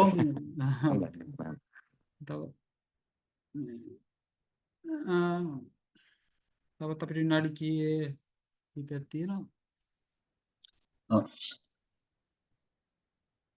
සර් ඔව් මේ මම සලින්ද වීරසිංහ මේ පාඨකයෙක් විදිහට මේක මම දැකලා ආවේ. ඔව් සලින්ද. මම අධ්‍යයනයක ඉන්නවා සර් මේ දර්ශනයයි මේ සේකරගේ මේ ප්‍රබුද්ධාත්වයේ එක්ක හරහා තියෙන මේ මහායානයයි මේ සිනමාවට කියන්නේ මේක ෆ්‍රේම් එකක් ඇතුළට කොහොමද ගේන්නේ කියන තැන මම ලොකු අධ්‍යයනයක ඉන්නවා. මේ ඒ වගේම මේ මං අහන්න කැමතියි සර් මේ මේකේ තියෙනවා මේ අර ඔය සර්ගේ තථාගත ගර්භ ඒක මම හිතන්නේ ප්‍රකෘති සිත. ඔක අර ආලේ විඥානයත් එක්ක මම හිතේ යනවා. ඔව්. ඔක මේ මට ගොඩක් ටච් වෙනවා මේ මොකද සංසාරයන් අසබඩ කෘතියේ මේ සේකර මොකද මේ අපේ මේ සයිමන් නවගත්තේ එකමගේ ඒකේ. එතකොට මට මෙතනක් තියෙනවා මේ ප්‍රඥාපාරමිතා හෘද සූත්‍ර එක්ක සම්බන්ධයක් තියෙනවා කියලා සේකරගේ. ඔව්. මේ ඒ මොකද මේ අර සර් කීවා වගේ මට එතන එක තැනක් ටච් වෙනවා දැන් මොකද මෙතන තියෙනවා මේ එක තැනක තියෙනවා අර සර් කිව්වේ යබ්ජුම් අර යුගනන්දන ගැහණිය මේ රූපයයි කාන්තාවයි තියෙන අර සිම්බොලික් එක මේ සේකරත් ගේනවද කියලා හිතනවා මේ යශෝදා සහ ප්‍රබුද්ධ එක්ක සම්පාද කළා. සමහර තැන්වල ඒක ටච් වෙනවා. පේනවා සමහර තැන්වල ඒක අපි ඒක ආගියු කරන්න ඒ සිම්බොලික් එකම ගේනවද කියලා. මට එතකොට තියෙනවා ඍජුවම ප්‍රඥාපාරමිතා හෘද සූත්‍ර වගේ ඒවත් අධ්‍යයනය කරලා තියෙනවද කියලා සමහර වෙන්න පුළුවන්. දැන් ඒක සර් පුළුවන් අදහස. ඔව් වෙන්න පුළුවන්. එහෙම තියෙනවා. ඔව් දැන් ඔයා කියන එක හරි. එතන අපිට මේ දැන් ඔය ඔහු මේ යශෝදා මුණ ගැසීම සහ ඒ සමාජ පන්තියට ඇතුල් වීම සහ ඒ සමාජ පන්ති අභිචාර වලට යොමු ඒකට යොමු වෙන එක ඒ සියල්ල ඇතුලේ මේ අර කිව්වා වගේ තාන්ත්‍රික අදහස් අරවා මේවා එක එක විදිහට විසඳ වෙන ආකාරය හොඳටම පේනවා. සහ ඊළඟට මේ සමහර කෘතිවල එක්ක ප්‍රාථමික කෘති කියවු බවට නම් හිතන්න අමාරුයි. සමහර ඒවා සීරියස්ලි එහෙම මේ මොකද අවුරුදු 46ක ජීවිත කාලය ඇතුළත ඒවා මාස්ටර් කරනවට වඩා ඔහු සමහර ද්විතීක කෘති බොහෝ විට කියවා ඇති කියලා හිතන්න පුළුවන්. ඔහු විශේෂයෙන් හැබැයි මේ ඔය තිබ්බතේ මලකොත් තමයි ඔහු අවසාන වශයෙන් කියවමින් ඉඳලා තියෙන්නේ.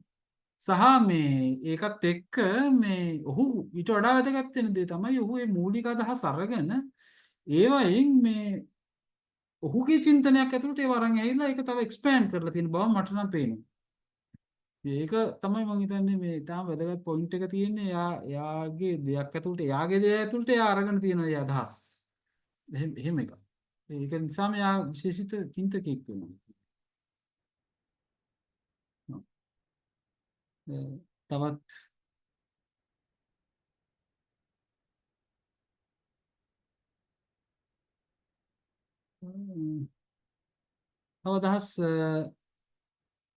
දහසක් හෝ දෙකක් අපිට ගන්න පුළුවන්. නැත්නම් අපිට අවසන් කරන්නත් පුළුවන්.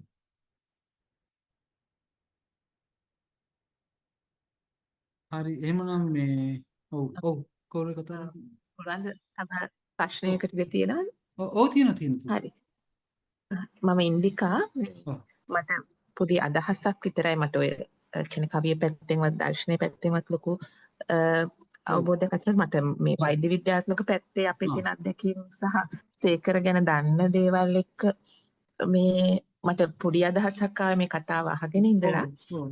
දැන් ඔය කියන දැන් එයාගේ මහායාන පැත්තට තියෙන නැඹුරුව ඊළඟට ශුන්‍යතාවාදය ගැන කිව්වා. හරි. එයාගේ ජීවිතය තුළ අර මක්නිසාදයත් එක්කත් අපි අර මේ මරණී කියලා මරණය අමර්ථනය කරනවා. ඒතර අර ස්පිරිතාලෙක ඉන්නකොට මරණය ගැන හිතන හැටි. ඒවත් එක්කම එයා පුද්ගලිකව ටිකක් මේ දුම්බීම පැත්තට දීපොත ඇමරිකයි ඒවත් එක්ක අර සමහර මරණයටත් හේතු වෙන්නේ නැති යාගේ ඒ පුරුදු දැන් ඒ පුරුදු අපි දැන් වෛද්‍ය විද්‍යාත්මකව මේක මේ ඒ කියන්නේ අන්හෙල්ඩි කියලා මේ හොඳ නෑ කියන එක අපේ සෞඛ්‍ය පිරිහෙනවා කියන එක දැන නේ දැන් ගොඩක් අය බැහැවීම් වලට යන්නේ. ඒතර ඒකයි එයාගේ දර්ශනය අතර යම් සම්බන්ධයක් එහෙම තියනවාද? ඒක තමයි දැන් ඒ කියන්නේ අපි දැන් පුරුදු ඉන්ටොක්සිකේෂන් කියන එක මම හිතන්නේ දැන් ඒවත් දැන් ඒකත් මහා සංකීර්ණ දෙයක් වගේ නේද ડોක්ටර් ඉන්දිකා අපිට මේ පේන්නේ. ඔය තමයි දැන් ඒක දැන් අපි සාමාන්‍යයෙන් මේ හොඳටම දන්න දෙයක් හැම දිනෙකම ඒක මේ සෞඛ්‍යයට හොඳ නැහැ මේ ගොඩක් තමන්ගේ මරණය ඉක්මනටම එන්න පුළුවන් කියන එක. එහෙම දෙයක් දැනත් එයා ඒක දිගට කරගෙන ගියා කියන එක තුළ කෙනෙකුගේ දර්ශනය තමන්ගේ ජීවිතය ගැන යාට ලොකු උවමනාවක් ඒක මේ ආරක්ෂා කර ගැනීම අවශ්‍යතාවයක් තිබෙන්නේ නැද්ද? අර මරණය ගැන තියෙන සාමාන්‍ය හැමෝටම ඊට වඩා එක මම හිතන්නේ ડોක්ටර් මම හිතන්නේ ඒක ගන්නේ වෙන විදියකට මේ මොකද දැන් උදාහරණයක් විදියට දැන් අපි දැන් සෝමපානය කියන එක අපි හිතන්නේ දැන් සෝමපානය කියලා අපි පැරණි ග්‍රන්ථවල තියෙන වෛදික ග්‍රන්ථවල තියෙන එක ගත්තාම ඒක දැන් බොහෝ දෙනෙක් විශ්වාස කරන්නේ ගංජා. ඒතර ගංජා කියන එක සාමාන්‍යයෙන් ඒ යුගයේ වෙනකොට මේ එහෙම සබ්ස්ටන්ස් එකක් නෙමෙයි. ඇත්තටම මර්ජුවානා ගංජාස් මේ ඉල්ලීගල් සබ්ස්ටන්සස් වෙන්නේ මේ ඇමරිකානු ඔය මෙක්සිකන් කට්ටියට විරුද්ධව ඇමරිකාවේ අරන් ආපු ප්‍රොජෙක්ට් එකක් එක්කනේ. 19th century අගභාගයේ මොකද මෙක්සිකන් කාරයෝ ගංජා ගහලා ඇවිල්ලා ඇමරිකාවේ තාමත් ඇමරිකාවේ ඉමිග්‍රන්ට්ස්ලාට තියෙන ප්‍රශ්නයක් තියෙනවා. මෙක්සිකන් ඉමිග්‍රන්ට්ස්ලාට ඇමරිකානු කාරයෝ කැමති නැහැ. ඒකත් එක තමයි මර්ජියානා මුලින්ම ඉල්ලීගල් වෙන්නේ. ඒ වෙනකන් ඉතින් අපි ඉස්සර සමාජය ගත්තාම ඔය සෝමපානය ගංජා එක විදිහට පාව කරලා තියෙනවා.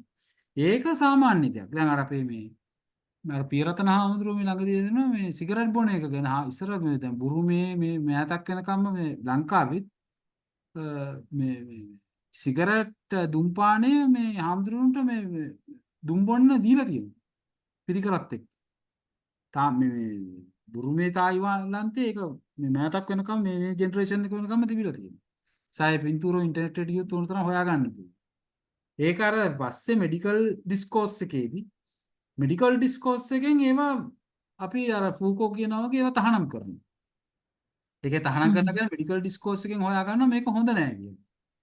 එතකොට මේ එතකොට ඔය මෙඩිකල් ඩිස්කෝස් එක එන්නේ 20 වෙනි සියවසේ නැත්නම් 19 වෙනි සියවසේ අගභාගයේ. නමුත් අර අතීත යුගයට ගත්තාම ඒ යුගවල ඕක වෙන විදිහකට පත් වෙලා තියෙන්නේ. දැන් එතකොට ඔය සුරාව කියන එක ඒ කියන්නේ බොන එක අරවා ඒවා මේ මිනිස්සු සමහර ඒවා සුරාව පාවිච්චි කරලා තියෙන දැන් රුබයියාත් එකේ එහෙම දැන් සුරාව කියන්නේ මේ ලයිෆ් එකේ කොටසක්. හරිද? සමහරු ඒක විමුක්තිය කොටසක් කරගෙන තියෙනවා. ඉතින් ඒවා එක එක යුගවල එක එක මොකද ඒවට මේ අර දැන් මේ ෆූකෝ ඕකේ ආගියු කරන්නේ ඒකයි. ෆූකෝ කියන්නේ මේ මෙඩිකල් ඩිස්කෝස් එකෙන් අරන් ආපු හැමදේම හරිත් නෑ වැරදිත් නෑ එතෙන්දී සමහර දේවල්. ඒ කියන්නේ මෙඩිකල් ඩිස්කෝස් එකෙන් සමහර දේවල් අපිව රෙගියුලේට් කරනවා. නමුත් රෙගියුලේට් කළාට ඒකම නෙමෙයි මේ මිනිසුන්ගේ ජීවිතයේ ස්වභාවය. ඒ කියන්නේ මිනිස්සු ජීවිතය ගත්ත විදිය, මිනිස්සු ජීවිතේ විඳ විදිය සහ ජීවිතය ඇතුලේ මිනිස්සු ආපු විදිය. ඒ කියන්නේ දැන් සමහර දැන් උදාහරණයක් විදිහට මම හිතන්නේ දුම්පානේ වෙස්ට් එකේ පවා මේ ඒ කියන්නේ උදාහරණයක් විදිහට මේ මෑතකේ තිබුණු ලංකාවේ නිදහසෙන් පස්සේ මේ ලංකාවේ පෙළපොත්වල තියෙන තාත්තා සිගරට් බිබී ඉන්නවා ළමයි එක්ක කියන්නේ මට ඒ පින්තූර ටික ගෙවන්න පුළුවන් මම ඩවුන්ලෝඩ් කරගත්තා මෙතනක. ඔය ඒ කියන්නේ සාමාන්‍යයෙන් ළමයි එක්ක ඉනකොට තාත්තගේ ෆිගර් එක පෙන්වන්නේ සිගරට් එකක් බිබී ඉන්න කෙනෙක් විදියට. it was so normal. අර ඩිස්කෝස් එකෙන් මෙඩිකල් ඩිස්කෝස් එකෙන් ඒක ප්‍රොහිබිට් කළාට පස්සේ ඒක අපි අර ඩීවියන්ට් බිහේවියර් එකකට දාගන්නවා. එතකොට මේගොල්ලන් අර ඒක ගත්තේ ඩීවියන්ට් විදිහටම නෙමෙයි. බීම ඔය ගොඩක් ඔය චින්තකයෝ දාර්ශනිකයෝ කවියෝ පොයට්ස්ලා ඒගොල්ලන් ඔය සබ්ස්ටන්ස් ඇඩික්ෂන් අරවා මේවා ඔක්කොම ගත්තේ වෙන සුසමාදර්ශයක වෙන පැරඩියම් එකක වෙන කතිකාමය අවකාශයක. අන්න එහෙම ඒ කියන්නේ ඒවා මං හිතන්නේ මේ අද අපේ දැන් තියෙන අදහස් පද්ධතියෙන් ඒක තේරුම් ගන්න ටිකක් අමාරු සිද්ධියක් කියලා මට හිතෙනවා. දැන් ડોක්ටර් එතන ඒක ගොඩක් සංකීර්ණයි. මම මේ දැනුත් මේ අපේ වෝඩ් එකෙත් මේ එක්කෙනෙක් යන්නම මේ හදනකොට අපි තියාගන්න හදනවා. ඉතින් ලොකු එතනත් ගැටුමක් තියෙද්දි තමයි මට මේ ප්‍රශ්නෙත් ආවේ. මේ මෙයාගේ අපිට ෆූකෝ කතා කරන්න පුළුවන් මෑඩ්නස් කියන හරිම එයාගේ මේ උමතුව පිළිබඳව පවා තියෙන ඩිස්කෝස් වලින් කොහොමද රෙගියුලේට් කරන්නේ කියන එක ෆූකෝ ගොඩාක් දැඩි මේ කියන්නේ ගැඹුරෙන්ම කතා කරපු එකක් ඒක. කවුරු කතා මොන අදහසක් දක්වන්න කියන්නේ කවුරු? දර්ශනස ඔව් කතා කරන්න පුළුවන්ද? බිම්සරානේ. සර් මට ඔව් සර් අර මේ ડોක්ටර් ඉස්සෙල්ලා අහපු ප්‍රශ්නෙත් එක්ක මට තව පොඩි ප්‍රශ්නයක් තියෙනවා. මේ සර් දැන් අර වර්තමානයේ ගොඩක් කලාවට මේ කතා කරනවානේ අර දුම්පානය කිරීම නිකන් මේ ගංජා ගහන එක ඒක මේ ගොඩක් අයගෙන් මේ ඇහුවාම ඇයි කියලා මේ ඒ කියන්නේ සාමාන්‍ය තරුණ අයගෙන් ඇහුවාම නිකන් හම්බෙන උත්තරය තමයි මේ නිකන් ඒ කියන්නේ මම කතා කරන්නේ පොඩක් මේ අර මේ මීඩියා ෆීල්ඩ් එක පැත්තෙන් මම ඒ කට්ටිය වැඩි ආශ්‍රය කරලා තියෙන හින්දා මේ එයාලගෙන් ඇහුවාම හම්බෙන උත්තරේ තමයි මේ නිර්මාණශීලීත්වය පොඩ්ඩක් මේ අපිට තියාගන්න පුළුවන් වගේ එකක් තමයි. මට එතන ප්‍රශ්නයක් තියෙනවා මේ ඒක එහෙමද කියලා. නෑ එහෙම එකක් ඒකට නම් මට උත්තර දෙන්න මම දන්නේ නැහැ. ඒකට උත්තරයක් දෙන්න. එහෙම මොකද්ද කියන එක. නමුත් ඔය හැම එකක්ම අවසානයේ මම කියන්නේ මේ ඩිස්කෝස් එක ඩිස්කර්සිව් ඔබ්ජෙක්ට්ස් විදියට තමයි සාමාන්‍ය දර්ශනයෙන් දකින්නේ. එකක් ඒ කියන්නේ දැන් මේ ගංජා බෑග් බිව්වහම එහෙම නැත්නම් මේ අයිස් ගත්තාම එහෙම නැත්නම් වෙන මත්ද්‍රව්‍යයක් ගත්තාම ඒක තව දෙයකට කනෙක්ට් කරන්න එක එහෙම ඍජුව කනෙක්ට් කරන්න බෑ. ඒකේ බොරුවක් තියෙනවා. ඒ කියන්නේ අපි මේක නිසා මේක වෙනවා වගේ එකක් එහෙම කියන්න බෑ. ඒ කියන්නේ අපිට මේ ඒ කියන්නේ ඕකේ තියෙන මේ පැරාමීටර්ස් ගොඩාක් තියෙනවා. හරිද? අර ඩොක්ටර් කියනවා වගේ අර ඒක අපේ ජීවිතේට පැහැදිලිවම චැලෙන්ජ් එක. ඒ වගේම මිනිස්සු දේවල් දිහා දකින ආකාරය වෙනස් වෙන ආකාරය ඒවා පිළිගත්තු ආකාරය මම කියන්නේ ඒක යුගයෙන් යුගය වෙනස්. ඒක යුගයෙන් යුගය වෙනස්. ඒ යුගයක තියෙන ඩිස්කෝස් එක දැන් දැන් සේකර ජීවත් වෙච්ච යුගයේ ඩිස්කෝස් එක දැන් උදාහරණයක් විදිහට දැන් සේකර මේ මැරෙන්නේ බොහෝ දෙනෙක් කියන සේකරගේ දුම්පාන සේකර ගොඩාක් සිගරට් බිව්වා. මොකද ඒ කාලේ ඒක නෝමල්. දැන් අපි පුංචි කාලේ 80 දශකයේ මුල අපි බස් වල යනකොට මිනිස්සු මේ බස් එක ඇතුලේ සිගරට් බොනවා නෝවන් මේ ඔබ්ජෙක්ට් රයිට් කවුරුත් ඒකට මේ විරුද්ධ වෙන්නේ. දැන් සේකර 70 ගණන් වල ඉන්නකොට ඒක හරිම නෝමල්. එයා අරක්කුත් බිව්වා.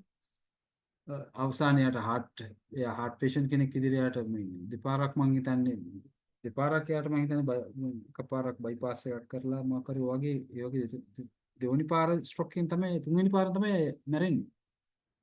නොමිය මිලියන් එයා මේ ස්පිරිතාලේ ඉඳන් පළවෙනි ස්ට්‍රොක් එක ආවා.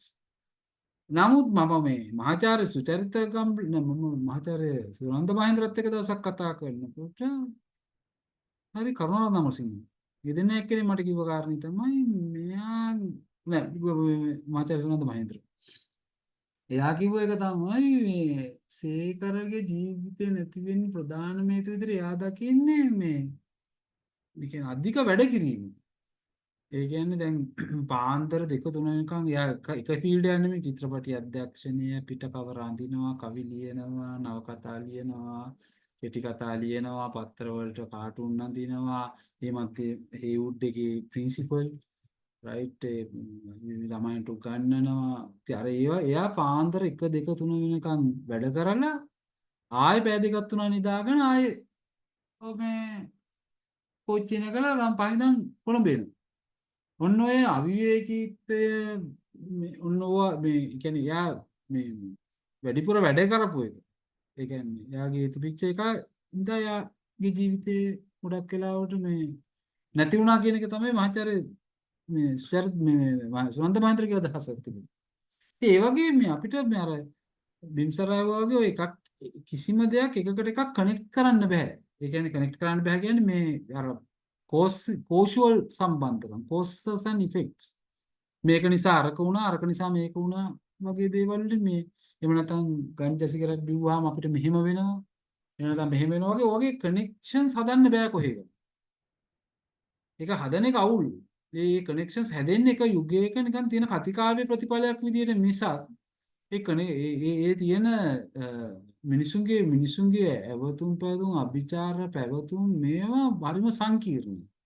ඉතින් සේකර මැරුණේ අරක්කු බීලාද සිගරට් බීලාද අධික වැඩ නිසාද ප්‍රමාණවත් නිින්දක් නැති නිසාද මොකක් නිසාද කියන එක මේ එකක් නෙමෙයි කියන එකයි මට පේන්නේ හැබැයි ඔව් ප්‍රශ්නේ අපි දැන් මේ වෛද්‍ය විද්‍යාත්මක පැත්තෙන් ගත්තොත් දැන් හෘදයාබාධ උනාඝාතය උන දෙයකට අපි මල්ටි ෆැක්ටෝරියල් කියන්නේ කොහොමද එකක් නෙමෙයි ඒකම contributory factors දෙතෙන්දි තුම්පානය මත්පැන් පානය වගේ ඒවා ඉතින් ලොකු දායකත්වයක් වෙනවා ඒ වෙන්න පුළුවන් ඔව් ඒක හරි ඔව් ඒක වෙනවා ඔව් Thank you, sir. alright එහෙනම් තවත් අදහසක් අවසානයේ එක අදහසක් අපිට ගන්න පුළුවන් ඊට පස්සේ මම සවින් ඉදිරියෙන් කතා කරන්නේ සර් ඔව් සර් මට මේ දැනගන්න ප්‍රබුද්ධකේ තියෙනවා තැනක කියනවා සේකර බුදු සමිඳුනි කුමක් නිසා ඔබ කලාවත් හලෝද කියලා. මේක පිටිපස්සේ අපිට මේ කියන්නේ ඇත්තට මෙතන තියෙන ෆ්‍රස්ට්‍රේෂන් එකක්ද සේකරගෙන් එන්නේ සාමාන්‍ය මහායානේ ඕ තේරවාදය වේවා බුදුදහම ගැන එහෙම එන ෆ්‍රස්ට්‍රේෂන් එකක්ද නැත්නම් ඊට වඩා සංකීර්ණව යා මොන හරි වෙන දෙයක් කියන්න උත්සාහ කරනවද විශේෂයෙන්ම මේ ආගම බුදුදහම ෆලෝ කරන අපිට ඒ කියන්නේ ප්‍රශ්න කරලා එතන ඒ කියන්නේ බුදුහාමුදුරන්ගේ චරිතය ප්‍රශ්න කරලායි කලාව දැන් ගිහිගේ අතර යනකොටත් අපි දකිනවා අර නටන අයව දැකලා පොඩ්ඩක් කලකිරෙනවා බුදුහාමුදුරුවෝ. ඒ අර කලාවෙන් එන කලාත්මක භාවයේ තියෙනත් සාමාන්‍යයෙන් අපි කියනවා ඒකේ තියෙන අනිත් පැත්ත. ඇත්තටම රංගනයේ යෙදিলা දාඩිය දාලා ඒ දුගඳ ඒවත් එක්ක එහෙමත් එක්ක පොඩ්ඩක් නිකන් අර කලාවත් එපා වෙලා යන කතන්දරේ කොහොමද එන්නේ කියලා පොඩ්ඩක් දැනගන්න කැමතියි. ඔව් මේ ප්‍රබුද්ධකේ තියෙන කුමක් නිසා කලාව අත්හලවද කියලා. මම හිතන්නේ ඒකත් මහායානික අදහසත් එක්ක කනෙක්ට් කරන්න පුළුවන්. ඒ කියන්නේ ථෙරවාදයේ කලාව අතහරිනවා කියන එක කියන්නේ දැන් ඔය නැටුම් ගැයුම් වැයුම් ථෙරවාදයේ සාමාන්‍ය ස්ථවිරවාදයේ අතහැරපු එකක් කියලා සාමාන්‍යයෙන් අදහසක් තියෙනවා. නච්ච ගීතවාදිත විසූක දස්සන මේවා අයින් කරන්න. එතකොට සේකරහන් ප්‍රශ්නේ තමයි මේ කලාව අපිට යානයක් කරගන්න බැරිද විමුක්තිය කරා? කලාව කුමන ලෙසින් කුමන හේයින් ඔබ වහන්සේ අත්හලෝද කියන ප්‍රශ්නේ යහන්නේ. ඒක මහායානික අදහසක්. මහායානයේ කලාව දිරිගන්නවා. මහායානයේ කලාවට ඉඩ තියෙනවා. නැටුම් ගැයුම් වැයුම් සඳහා ඉඩ තියෙනවා. මිනිස්සු එක යානයක් විදිහට ගන්නවා. දැන් විශේෂයෙන්ම ওই මහායානික සමහර සම්ප්‍රදායන් ඇතුලේ වෙනම මේ නටුම් කලාවන් සංගීතය දැන් විශේෂයෙන්ම ওই ටිබෙටේ තියෙන මහායානික ගුරුකුලවල වෙනම මේ ඒගොල්ලන් ගායනා දැන් ඇත්තටම මේ අපිට පිරිත එන්නේ මේ මුල් බුදු සමයෙන් නෙමෙයි. පිරිත එන්නේ මේ තාන්ත්‍රිකයන් දෙන්නේ. ගායනාව අපේ පිරිතේ සුර 3යි නේද්‍ය එන්නේ. හරි. ඒ කියන්නේ අපේ මේ තන්ත්‍රි මඩේ මේ අපේ තිබිලා තියෙනවා 12 සියවස වෙනකන් ලංකාවේ මේ මහායානික ගුරුකුල තදට තිබුණා. ඊට පස්සේ මේ මහා වංශයේ මේ මහා විහාර වංශිකයෝ ගහලා ඔක්කොම කුඩු කරලා රජවරුන් අල්ලගෙන ඒක කුඩු කරත් එක්ක මේ මහා විහාරේ විතරක් ඉතුරු වෙනවා. නීලපට දර්ශනේ පවා ලංකාවේ තිබුණා. එතකොට දැන් ඒගොල්ලන් මේ වෛතුල්‍යතා දර්ශනය අරවා මේ ඔක්කොම තිබුණා. එතකොට මේ මහායානිකයෝ අර කලාව අත්හැරියේ. ඒ මහායානික ප්‍රශ්නය තමයි සේකර අහන්නේ. මේ කලාව කුමන හේයින් ඔබ අත්හලෝද? කලාවේ මේ සියුම් සරවලට එහා තව දකින්න බැරිද අපිට? ඒ කලාව කියන අත්හැරිය යුතු එහෙම නැත්නම් මෙහෙම ද්විමය වශයෙන් බහිෂ්කරණය කළ යුතු දෙයක්. එක්ස්ක්ලූඩ් කළ යුතු දෙයක්. කලාව කියන්නේ අර ජීවිතය ඇතුළෙම තියෙන ජීවිතය ඇතුළටම කිදා බසින් යානයක් කරගත නොහැකි. එහෙම ගැඹුරු දාර්ශනික ප්‍රශ්නයක් එසේ කර එතන අහන්නේ සවි. මට හිතෙන විදිහට ඒක මගේ විග්‍රහය ඒක. මිසක් එතන අර මුල් බුදුදහම ප්‍රශ්න කිරීමක් ඇත්ත වශයෙන්ම. ඒ කියන්නේ අර early බුද්දිසම් වල තිබිච්ච අදහස් ප්‍රශ්න කිරීම. සවින්නේ වට පැහැදිලි මට පැහැදිලි. මොකද මේ ඊට පස්සේ අයිත් සේකර කියනවා මේ කලාව සත්‍ය හා මිත්‍යාවය කියලා. ඔව්. එතන පොඩ්ඩක් අයිත් මම හිතන්නේ ඔය ඒක ගේන්න හදන. ඒ කියන්නේ කලාවත් කලාවේ ද්විමය ප්‍රතිපක්ෂ නැහැ කියන එක තමයි ඒ කියන්නේ. ඒ කියන්නේ අර නැහැ කියන එක. ඔව්. ජීන්යන් වගේ අර ඒක සත්‍යයි මිත්‍යාවයි දෙකම. ඒ කියන්නේ දැන් ඔක මේ සේකරට මම හිතන්නේ උතන යටින් බලපානවා රබින්ද්‍රනාත් tagore එයාගේ මේ ස්ට්‍රේ බර්ඩ්ස් එකේ මේ ඔය අදහසම තියෙන තැනක් තියෙනවා. මේ රබින්ද්‍රනාත් tagore ලියපු එකක් තියෙනවා. මේ එතකොට අර සත්‍යයි කලාවයි මේ වෙන් කරන්න බෑ කියන එක. ඒ කියන්නේ සත්‍යයි මේ සත්‍ය සහ මේ මොකද්ද මේ අසත්‍ය සහ ඒකේ මේ කළු සුදු සහ කළු වෙන් කරන්න බැරි බව. සත්‍ය සහ මිත්‍යාව සුදු සහ කළු කොහොමද අපි වෙන් කරන්නේ කියන ප්‍රශ්නේ තමයි සේකර අහන්නේ. මුල් බුදුදහම ප්‍රශ්න කිරීමක් ඒ කරන්නේ.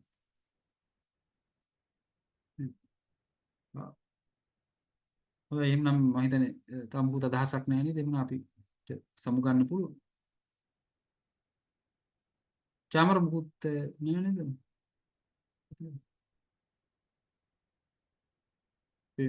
කිව්ව දෙනෙක් කියන චාමර ගිම්මා ඒක ඔයාගේ විරපත් කිරීමට මම කැමතියි. ඒ කියන්නේ ඒක වෙනසක් සහ ඒකේ ලස්සනක් තියෙනවා. මට අර ඔය අර ෆිලොසොෆිකල් පැත්ත ගැන තමයි මම පොඩ්ඩක් උනන්දු.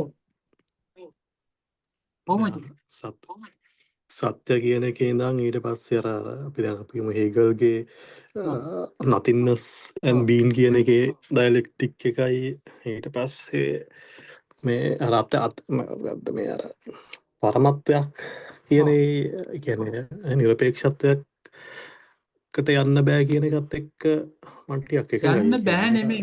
එතන මේ නිරපේක්ෂ ඒකේ තියෙනවා වෝහාරික මේ සත්‍ය සහ සම්මුති සත්‍ය සහ මේ පරමාර්ථ සත්‍ය කියලා ඒ කියන්නේ two truths කියලා මහායාන ස්කූල්ස් වල තියෙනවා. එතකොට මේ බෝධිසත්වයා ඉන්නේ මචං අර වෝහාරික එකේ. ඒ කියන්නේ සම්මුති සත්‍යයේ ඉන්නේ. හරිද? ඒතකොට එයා ඊට පස්සේ එයාට තියෙනවා මේ පරමාර්ථ සත්‍ය කරා එයා යන්නේ මේ කියන්නේ එයා තනියෙන් නෙමෙයි. ඒක කලෙක්ටිව් එෆර්ට් එකකින් සංසාරේ ගත කරලා ඒකේ පස්සේ එයා සංසාරයේ තිබෙන දේ ඒ කියන්නේ සංසාරයේ නිවන. ඒ කියන්නේ එයා දකින්නවා එතන මේ දෙක අතරත් බයිනරි ඔපොසිෂන් එකක් නැහැ. ඒ කියන්නේ වෝහාරික සත්‍ය පරමාර්ථ සත්‍ය.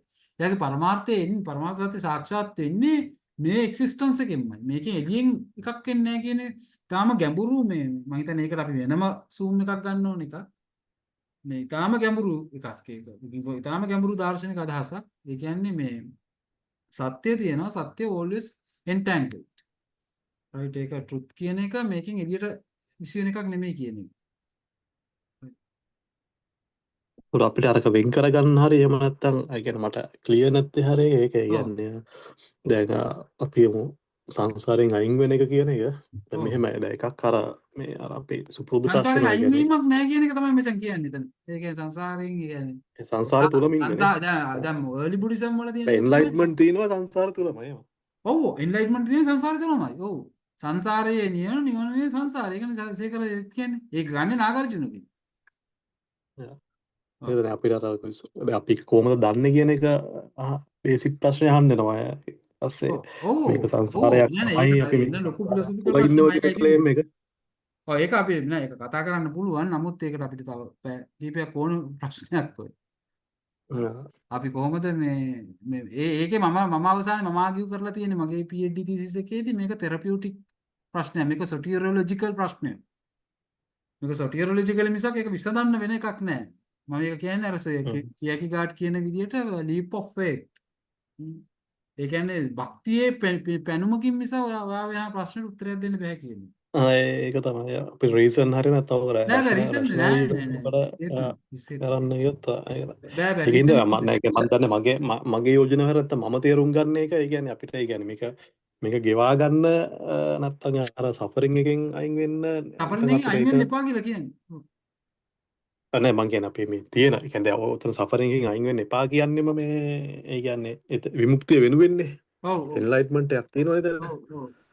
ඒතර අපිට අර මං කියන්නේ සාම්ප්‍රදායික සෆරින් කියන එක. ඒ කියන්නේ මේ එතකොට ඒකට කරන නිකන් මං කියන්නේ නිකන් ඕක අර කලාවක් වගේම එකක් කියලා තමයි මං ඒක පිළිගන්න සූදානම්. මොකද එහෙම නැත්නම් මේ ඒ කියන්නේ අර ප්‍රශ්න ටිකත් එක්ක ඔව් නෑ ඒක හරි සංකීර්ණ වාහන එක මචං මේ ගොඩක් මේ දාර්ශනික වශයෙන් ලොකු මේ සංකීර්ණ එකක් ඒක. ඒකට මේ අනික් එක මේ උත්තර නැති එකක්. හරි. ඒකට ඒක දාර්ශනික උත්තර තියෙනවා වෙන. ඒක නතු වන් සිංගල් සර් රිකස්. ඔව්. ඔව් සර්. ඒක සර් මේ තේරවාදයේ තියෙන ප්‍රත්‍යක්ෂයද නැත්නම් මේ මහායානයේ තියෙන තර්කයක්ද? මම මෙහෙමයි ඒක මහායානයේ අවසානම තැනදී මෙහෙම මහායානය කියලා එකක් නැහැනේ. දැන් මම ස්ටඩි එක මගේ ගැඹුරට මම ගියේ මේ මාධ්‍යමික දර්ශනය. ශාවක යෝගාචාරිත්වය එක එක්කෙනා එක තැන් වලින් ඔක වැඩේ අල්ලගන්නවා. ඒගොල්ලෝ අතරත් ස්කූල්ස් අතරත් එක ගැටුම් තියෙනවා. අවසානයේ ওই චාමරහ ප්‍රශ්නෙට මේ එහෙම තනි උත්තරයක් නැහැ. එක එක්කෙනා දීපු වෙන උත්තර තමයි තියෙන්නේ. ඒක මම අදහස ඒක අවසානයේ ෆ්‍රොයිඩ් හරි ලකාන්ට් වගේ යනකොට ටිකක් ඒක මට තේරෙනවා නිකන් පැරඩොක්ස් වීමක් වෙනවා වගේ කියලා මේ තර්කය තුල. Exactly paradox. ඒක එක්සැක්ට්ලි පැරඩොක්ස්. පැරඩොක්ස්. නියුන් සහෝදරයා මොකක් හරි අහන්න කියලාද? සහෝදර මේ ડોක්ටර් මේ අර දැන් ඔබතුමාගේ මේ thesis එක එහෙම පබ්ලිෂ් කරන්න එහෙම බලාපොරොත්තුවක් නැද්ද අපිට කියවන්න ඕනේ ඒකට මට මේ මම කල්පනා කළේ මේ කාටද දෙන පබ්ලිෂර් කියලා මම මේ කල්පනා කර ඒ ගැන පොඩ්ඩක් ඉන්නසා ඒක තව ටික සංස්කරණය කරලා මේ මොකද මේ භාෂාව ගොඩක් මේ තාම මේ ටෙක්නිකල් වැඩි ඒ භාෂාව ඒක තව ටිකක් පොඩ්ඩක් සංස්කරණය ඒක තමයි අපිට අර කියවන්න අර අසංගතිලක රත්නසාගෙත් අර නිර්වාණය අවශ්‍යතාවය එහෙම පබ්ලිෂ් කරලා මං ගාවත් ඒක තියෙනවා ඒකයි මම කියන්නේ ඔබතුමාගේත් එහෙම එනවා නම් අපිට හරි ටිකක් කියවීමේ පරාසය පුළුල් වෙනවනේ ඒකයි. ඉන්එෆබිලිටි එක වාකාව තියෙනවා පොතනේ. මොකද සර්ගාවක් නැහැ පොතක්. ඔව් මම ඒක අපරක් මම ඉතිරිද ඇහුවා මේ තමාම්දුරට නැන්දේ මට ෆොටෝ පොතක් කොපියක් ගෙන්න තියෙනවා. ගන්න. ඔව් පොත නැහැ මං මට. ගාව සිංහල එක තියෙන්නේ. ඔව්. සිංහල එකද? ඒකේ ඉංග්‍රීසි එකේ ඔව් ඔබතුමාට ඒ සිංහල එක ඕන්න මට එවන්න පුළුවන් ෆොටෝ කොපි කරලා. එහෙම. මම ඒක පොඩ්ඩක් බලමු මේ මට ඒ කියන්නේ මේ හදිසි ලොකු මං අවශ්‍යතාවක් නැහැ. මම බලන්නම් යාගේ අර ටික කියන්නේ නැහැ නේද? අර පොත්වල අර මේ සංසාරතලියෙන් ගහ පොත් ටික ඒක තිබුණේ නැහැ නේද? මට අර ඉන්එෆබිලිටි එක මම රිෆර් කළා මේ ආචාර්ය උපාධියට. ඊට පස්සේ මේ ඒකේ තියෙනවා මේ අන්තර්ජාලයට කවුරු හරි දාලා PDF එක. එහෙමද? කොල්ල මම අරකට මෙසේජ් එකක් දාන්න. මට ඒකේ සිංහල එක ගන්න එක වැදගත්. මං ගා කොයි කරත් හරි අවශ්‍යතාවයක් මං හොඳයි මම මාත් අපරක් ඉතින් මාම්දුරට කියලා තමයි ගෙන්න ගත්තේ විශ්වවිද්‍යාල කියන එක. තුනේ. තිරිත අපරක් තිරිත ධම්ම කියලා ස්වාමීන් වහන්සේ කෙනෙක් කියන සිංහල අංශය. ඔව් එයාට. ඔව් හරි thank you. හොඳයි එහෙනම් අපි අවසන් කරමු නේද? බොහොම ස්තුතියි සියලු දෙනාට දායකත්වය ලැබීම. මම අර මේ අපේ නියුන් සහෝදරයා ඉදිරිපත් කරපු අදහස බොහොම සීරියස්ලි ගන්නවා. අපි මාස දෙකකටවත් සැරයක් යමක් කරන්න සැලසුම් කරලා අපි එහෙම දෙයක් කරමු. මේ ඒක හරි වැදගත් අපි කාටත්. බොහොම ස්තුතියි එන සියලු දෙනාට. thank you. අස්තුතියි.